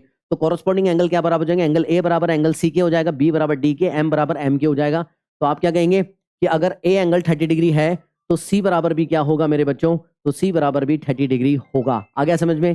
तो ये एग्जाम में आएगा ही आएगा, तो कैसे करेंगे। तुम्हारे पापा फिर नहीं रुके, तुम्हारे पापा ने फिर बोला कि बेटा एक काम कर, मेरे को ये बता कि अगर ABM और CDM सिमिलर है मान ले, है ना। फिर तेरे पापा बोलते हैं एक काम कर, पहले तो तू इन साइडों को बदल देता हूं मैं, तेरी साइडें बदल रहा हूं मैं। तेरे एक काम कर, ये CD 6 सेंटीमीटर लेके दिखा ट्राइंगल में, MD बराबर 8 ले ले और BM बराबर 24 सेंटीमीटर ले ले। अब मेरे को कैलकुलेट करके बता बिल्डिंग की हाइट कितनी होगी अगर तू इसकी डायमेंशन बदल देता है। तो हो सकता है तूने अपने हिसाब से रखी होगी डायमेंशन। तो आओ मेरे बच्चों, आप क्या कहेंगे। अब तो बहुत सिंपल है, सिमिलरिटी आई गई, वही वही corresponding part of similar triangle लगा देंगे। क्या कहेंगे, हमारे को गिवन क्या लिखना आना चाहिए, गिवन। गिवन क्या है, एक तो हमारे को ट्राइंगल, एक तो हमारे को ये दोनों ट्राइंगल सिमिलर दे रखे हैं, और दोनों मेरे बच्चों हमारे को ये साइड गिवन है। तो अपन ने डायग्राम में बता दिया ये गिवन है, हमारे को H निकालने के लिए कह रहे हैं, H मतलब AB निकालने के लिए कह रहे हैं। तो अब आप क्या कहेंगे, अगर ये दोनों ट्राइंगल सिमिलर है तो क्या कह देंगे, बाय CPST। बाय CPST से क्या कहेंगे, अब साइडों के बारे में बात हो रही है तो साइडों का रेशियो लेंगे। साइडों का रेशियो सबको लेना आता है, आता है ना, आता है ना। इसको 1 2 3 कह दो, इसको 1 2 3 कह दो, तो 1 1 2 अपॉन क्या कर देंगे sir, 1 2 upon 1 2 is equal to कितना, 2 3 अपॉन 2 3 इज इक्वल टू कितना सर, 3 1 अपॉन 3 1। ये होता है। आओ मेरे बच्चों कैसे करेंगे, यस सर। तो AB अपॉन CD बराबर ये, अब मैंने आपको बताया था क्या क्या अपन को दे रखा है और कैसे कैसे निकालना है। देखो AB अपन को निकालना है, निशान लगा लिया। CD हमें पता है क्या, CD हमें पता है। BM हमें पता है क्या, हाँ सर पता है। DM हमें पता है क्या, हाँ सर DM पता है। ये पता है कि नहीं सर, ये नहीं पता। तो हम 1 और 2 का यूज करेंगे। किसका यूज करेंगे, 1 और 2 का। तो जल्दी से कह देंगे फ्रॉम 1 एंड 2 और वैल्यू पुट कर देंगे। तो H बराबर कितना आ रहा है, 18। तो सभी बच्चों का 18 आ रहा है। आ जाओ जल्दी से, बहुत इजी वे में बताता हूँ बच्चों। देखो इसमें मैं आपको जल्दी से समझा देता हूँ। क्या हुआ, एक शॉपकीपर है अरविंद, आप एक शॉपकीपर हो, आपको आपके पापा मतलब शॉप पर छोड़ के गए, आपके पापा की दुकान थी जो क्या बेचते हैं, जो बेचते हैं मेरे बच्चों कैश्यू यानी कि काजू बेचते हैं 600 रुपए किलोग्राम के, है ना? और बच्चों पिस्ताचो बेचते हैं यानी कि पिस्ता बेचते हैं मेरे बच्चों 750 रुपए पर केजी के, ठीक है? अब मेरे बच्चों एक महान आदमी आया, एक बच्चा आया छोटा-सा आपके सामने, मतलब कोई 7th-8th क्लास का होगा, है ना? तो वो बच्चा आता है, मम्मी उसको भेजती है, "बच्चे सामान लेकर के आ जा।" तो वो मम्मी तो उसको बोल देती है, "बेटा एक काम करो।" आपकी मम्मी भी ऐसे ही बोलती है, हमारी मम्मी भी बोलती है, "भाई तू जा और दुकानदार को बोल देना कि आधा किलो मिक्स में तौल देगा, मिक्स में काजू दे दो, काजू और पिस्ता दे दो।" ठीक है? तो वो बोलता है कि भैया मेरे को दोनों आइटम मिक्स में दे दो, कितना दे दो? आधा किलो दे दो, मतलब थोड़े से काजू दे दो और थोड़े से मेरे को पिस्ता दे दो, यानी कि दोनों का वेट कितना होना चाहिए? 500 आधा किलोग्राम होना चाहिए। लेकिन वो साथ में एक और कंडीशन रखता है। क्या कंडीशन रखता है कि मम्मी ने तो मेरे को भैया इतने रुपए दे करके भेजे हैं, आप जानो आपका काम जाने कितने कितने देने, कितने नहीं देने। तो both the item should be together, मेरे को इतने ही रुपए के देने हैं, 360 रुपए के तौल दो। अब ये तो भैया जिसको इक्वेशन आती है, जिसने लीनियर इक्वेशन पढ़ी है, वही तो बच्चों इसका सॉल्यूशन निकाल करके लाके देगा कि भाई कितने ग्राम मैं काजू तोलूं, कितने ग्राम मैं पिस्ता तोलूं, बता मेरे को सही बात है कि करेक्ट बात है? हाँ सर करेक्ट बात है। तो आपने बच्चों क्या पढ़ रखा है? चैप्टर पढ़ रखा है, तो आप इस सॉल्यूशन को आराम से निकाल लोगे, प्रैक्टिकल सोचना। मैंने क्या बोला बच्चों, दो स्वतंत्र रूप से बातें करेगा वो। एक स्वतंत्र रूप से बात कर रहा है किलोग्राम की, तो एक तो बनेगा ग्राम के ऊपर, एक बनेगा ग्राम के ऊपर इक्वेशन। एक दूसरी देख तेरे को अलग से बाइफिकेशन करके दिया है उसने। दूसरा मेरे बच्चों रुपए के ऊपर बात करेगा, दूसरी बनेगी रुपए के ऊपर। दूसरी इक्वेशन रुपए के ऊपर बनेगी। आजा मेरे बात करते हैं, सबसे पहला केस लेते हैं, किसका? किलोग्राम का लेते हैं। किलोग्राम का लेते हैं। तो पहला केस मेरे बच्चा, मेरे को खुद बता, ईमानदारी से बता कि इसने है ना, इसने फिर लास्ट में क्या बोला है कि तेरे को क्या मानना है? इसने खुद ने भी बता दिया, अपन नहीं मान रहे, ये खुद बता रहा है। इसने बोला है कि आप जो पैक करते हो बच्चों एक्स किलोग्राम तो कैशू पैक करते हो, किलोग्राम में मानना है। एक्स किलोग्राम तो कैशू पैक करते हो और वाई किलोग्राम पिस्ताचो नट पैक करते हो। तो बताओ आप क्या इक्वेशन बनाओगे इसके लिए? तो आप क्या कहोगे? पहला केस क्या है? पहला केस मेरे बच्चों आपका वेट का है। तो आपने क्या कहा? आपने क्या कहा कि मैंने एक्स किलोग्राम क्या पैक किया? एक्स किलोग्राम मैंने काजू पैक किया। एक्स किलोग्राम क्या पैक किया? सर कैशू पैक किया, कैशू पैक किया। प्लस मेरे बच्चों वाई किलोग्राम आपने क्या पैक किया? सर मैंने पिस्ताचो पैक किया। ये आपने खुद ने बोला है, पिस्ताचो पैक किया। अब मेरे को बताओ आपने ये कितना पैक किया? मजा आ रहा है आपको? कितना पैक कर रहे हो? अरे भाई आधा किलोग्राम के बराबर ही तो पैक करोगे। आपने माना है कि इतना पैक किया, इतना पैक किया, लेकिन कितना किया ये बाद में पता लगेगा। इतना किलोग्राम पैक किया, लेकिन ये हमें पता है कि हम 500 ग्राम के बराबर पैक कर रहे हैं। लेकिन ध्यान रखना बच्चों, ये तुमने किलोग्राम में माना है और ये ग्राम में है। तो 500 ग्राम को किलोग्राम में कैसे बदलोगे? सर 500 ग्राम को किलोग्राम बदलने के लिए 1000 से डिवाइड करेंगे, और 1000 से डिवाइड करोगे तो बच्चों कितना आ जाएगा? सर 1/2 किलोग्राम आ जाएगा। एग्री करते हो? क्योंकि दोनों तरफ बच्चों सेम यूनिट होनी चाहिए। ये किलोग्राम में है तो वो भी किलोग्राम में होना चाहिए। जल्दी से सॉल्व करते हैं, फटाफट आ जाओ। तो कितना हो गया sir? x plus y is equal to कितना हो गया सर? 1/2, है ना? तो कितना आ जाएगा sir? 2x plus 2y is equal to मेरे बच्चों कितना आ जाएगा? 2। तो ये मेरी क्या हो चुकी है? ये मेरी इक्वेशन नंबर 1 हो चुकी है। खत्म कहानी। दूसरी इक्वेशन कैसे आएगी? पैसों से आएगी, रोकड़े से आएगी। कितने रोकड़े का पैक करूं? आ जाओ, उसकी जानकारी ऊपर दे रखी है। कैशू नट 600 रुपए पर किलोग्राम का है। अब मेरे बच्चा एक बात बता, तूने x किलोग्राम काजू पैक किए तो उससे कितने रुपए लेगा? मान ले x किलोग्राम का मतलब मान ले 2 किलोग्राम पैक किए तूने, मान लेते हैं। x का मतलब कुछ भी हो सकता है ना। अब 2 किलोग्राम पैक किए तो उसके कितने रुपए लेता? तू लेता मेरे बच्चों 600, एक किलोग्राम के 600 रुपए लेता। तो 2 किलोग्राम के कितने लेगा? तो 2 को मल्टीप्लाई कर देगा 600 से। मान ले कि x बराबर कितना है? 2। तो 2 को मल्टीप्लाई कर देता 600 से। तो मैं बोल रहा हूं मैंने x किलोग्राम लिया। अब x कुछ भी हो सकता है।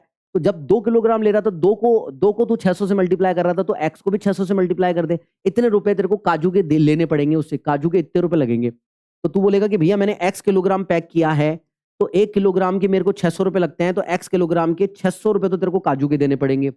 ओके, अभी लेकिन तेरे को पिस्ता के पैसे भी लेना बाकी है। तूने बोला भाई मैंने y किलोग्राम पिस्ता भी पैक किया है और 1 किलोग्राम के मेरे को पिस्ता के 750 रुपए देने पड़ते हैं, तो y किलोग्राम के कितने देगा तू? मेरे को y किलोग्राम के 750 रुपए इतने के देगा। वो बोलता भाई तेरे हिसाब से चाहे कितने ही हो रहे हो, मैंने तो तेरे को 380 रुपए देने हैं। वो बच्चा जिद्दी था, तो तूने कहा चल ठीक है, मैंने तो एक्स वाई माना है, अपने आप वो सेट हो जाएगा, अपने आप सेट हो जाएगा। तो उसने कहा भाई ले यार 360 रुपए ले, तू भी जिद्दी मैं भी जिद्दी, दोनों भाई जिद्दी मिलकर के बराबर हो गए। समझ गया ना? 360 रुपए उसको देने थे, तूने एक्स और वाई में खेला और एक्स और वाई अपने आप सेट हो जाएंगे। लेकिन तेरे को पता है कि एक्स किलोग्राम होंगे तो 600 और वाई होंगे तो 750, तो इन दोनों को मिलाकर के तेरे को 360 रुपए लेने हैं। आज आप जल्दी से, हो गया तेरा काम, 2 इक्वेशन बन गई, काम खत्म। पहली केस में तेरे को क्या बोल रहा है? 600x plus 750 y, 750 y is equal to मेरे बच्चा कितना? ₹360 बस काम खत्म, काम खत्म। ये बात समझ में आ गई? यस सर समझ में आ गई। तो यही होती है लीनियर इक्वेशन, अलग-अलग होती है दोनों और बच्चों क्वाड्रेटिक में क्या होती है वो दोनों के बीच में कोई ना कोई संबंध बताता है। जैसे T2 माइनस T1 करके कुछ बता देगा कि दोनों के बीच में कुछ डिफरेंस है। तो वहाँ पर क्वाड्रेटिक होती है, यहाँ पर लीनियर, खत्म। अब इन दोनों को सॉल्व करना अपन को आता है, कैसे करेगा? मेरे को बता, देख अपन कैसे सॉल्व करते हैं? देखो तुम्हारे को एलिमिनेशन से करना है तो एलिमिनेशन से कर लो, सब्स्टिट्यूट से करना है तो सब्स्टिट्यूट से कर लो। आप यहाँ से x की वैल्यू निकाल करके यहाँ पुट कर दोगे, आंसर आ जाएगा। लेकिन मैं बच्चों को एलिमिनेशन मेथड बताता हूँ क्योंकि वो भी आना जरूरी है। अब एलिमिनेशन में क्या करते हैं बच्चों? एलिमिनेशन में क्या करते हैं? जो ये x का कोफिशिएंट है या y का कोफिशिएंट है, इन दोनों में से किसी एक को बराबर कर देते हैं। तो मैं x का कोफिशिएंट बराबर करने जा रहा हूँ। ये 2x है, यहाँ पर 600x है। तो मैं इस पूरी इक्वेशन को बच्चों 300 से मल्टीप्लाई कर दूंगा तो 300 दूनी 600 हो जाएगा, क्योंकि मेरे को तो सिर्फ x के कोफिशिएंट से मतलब है, तो मैं x का कोफिशिएंट बराबर कर दूंगा। तो बच्चों जैसे मैं मल्टीप्लाई करूंगा इक्वेशन 1 को 300 से, तो मेरी ये इक्वेशन क्या हो जाएगी? इक्वेशन नंबर 1 जो बदल करके क्या हो जाएगी? थर्ड इक्वेशन नाम दे दूंगा, 600x प्लस 600y बराबर 300 हो जाएगा। ठीक है, क्यों किया मैंने ऐसा? ताकि मैं इसका एलिमिनेशन मेथड लगा सकूं। फिर मेरे बच्चों मैंने यहाँ पर ये दूसरी वाली इक्वेशन लिख दी, इसको चौथा नाम दे दिया गलती से, कोई बात नहीं। अब इन दोनों इक्वेशन को सॉल्व करना आता है। जब मेरे बच्चों सेम साइन होते हैं, मतलब अब अपन इसको काटेंगे, काटने के लिए इसको सब्स्टिट्यूट करेंगे, सब्स्टिट्यूट करते हैं इसके ये माइनस माइनस इसके सारे सबके साइन चेंज हो जाते हैं सब्स्टिट्यूट करने पर। ये आपको आता होगा, अब इतना बताऊंगा लेट हो जाएंगे। तो सब्स्टिट्यूट करेंगे तो ये प्लस है तो माइनस, प्लस है तो माइनस, प्लस है तो माइनस। अब इसको प्लस माइनस करो तो ये तो क्या होगा बच्चों? कट जाएगा। ये 600 में से 750 आ जाएगा, 150 150 इज इक्वल टू माइनस के 60 बच जाएगा, माइनस से माइनस कट जाएगा तो y इज इक्वल टू कितना आ जाएगा सर? 2/5 kg आ जाएगा। अब आपको इसको ग्राम में बदलना है तो 1000 से मल्टीप्लाई कर देंगे। तो जैसे बेटा 2/5 किलोग्राम है तो इसको 1000 से मल्टीप्लाई कर देंगे तो 400 ग्राम तो आपने क्या पैक किया? 400 ग्राम आपने पिस्ताचो पैक किए, क्योंकि ये सस्ते थे तो ज्यादा हमेशा यही आएंगे। और बच्चों काजू कितना पैक किया? ऑब्वियसली 500 ग्राम दिया था तो काजू आपने 100 ग्राम ही काजू दिए बेचारे को। तो देखिए काजू कितना निकल के आया है? मात्र 100 ग्राम निकल के आए। इसकी इक्वेशन बच्चों, इसकी इक्वेशन मैंने यहाँ पुट कर दी, कहीं पर भी पुट कर सकते हो, यहाँ पर या यहाँ पर या फिर यहाँ पर कहीं पर भी पुट कर सकते हो। मतलब किसकी किसकी वैल्यू? y की वैल्यू। ये y की वैल्यू निकल के आई थी ना, y की वैल्यू 2/5। 2/5 की वैल्यू मैंने यहाँ पर पुट कर दी, x plus y is equal to 1/2, x is equal to 1/2 minus के y। तो y की वैल्यू 2/5 पुट की तो मेरा 100 ग्राम आ गया। ठीक है, डन है। चलो मेरे प्यारे बच्चों, तो कैसा लगा ये सेशन जरूर बताना, वीडियो को लाइक करना, शेयर करना। जितने ज़्यादा लाइक्स हो जाएंगे उतना ज़्यादा मैं मालूंगा कि आपको ये सेशन पसंद आया है, और अगला क्या लेकर के आना है उसके लिए कमेंट कर देना।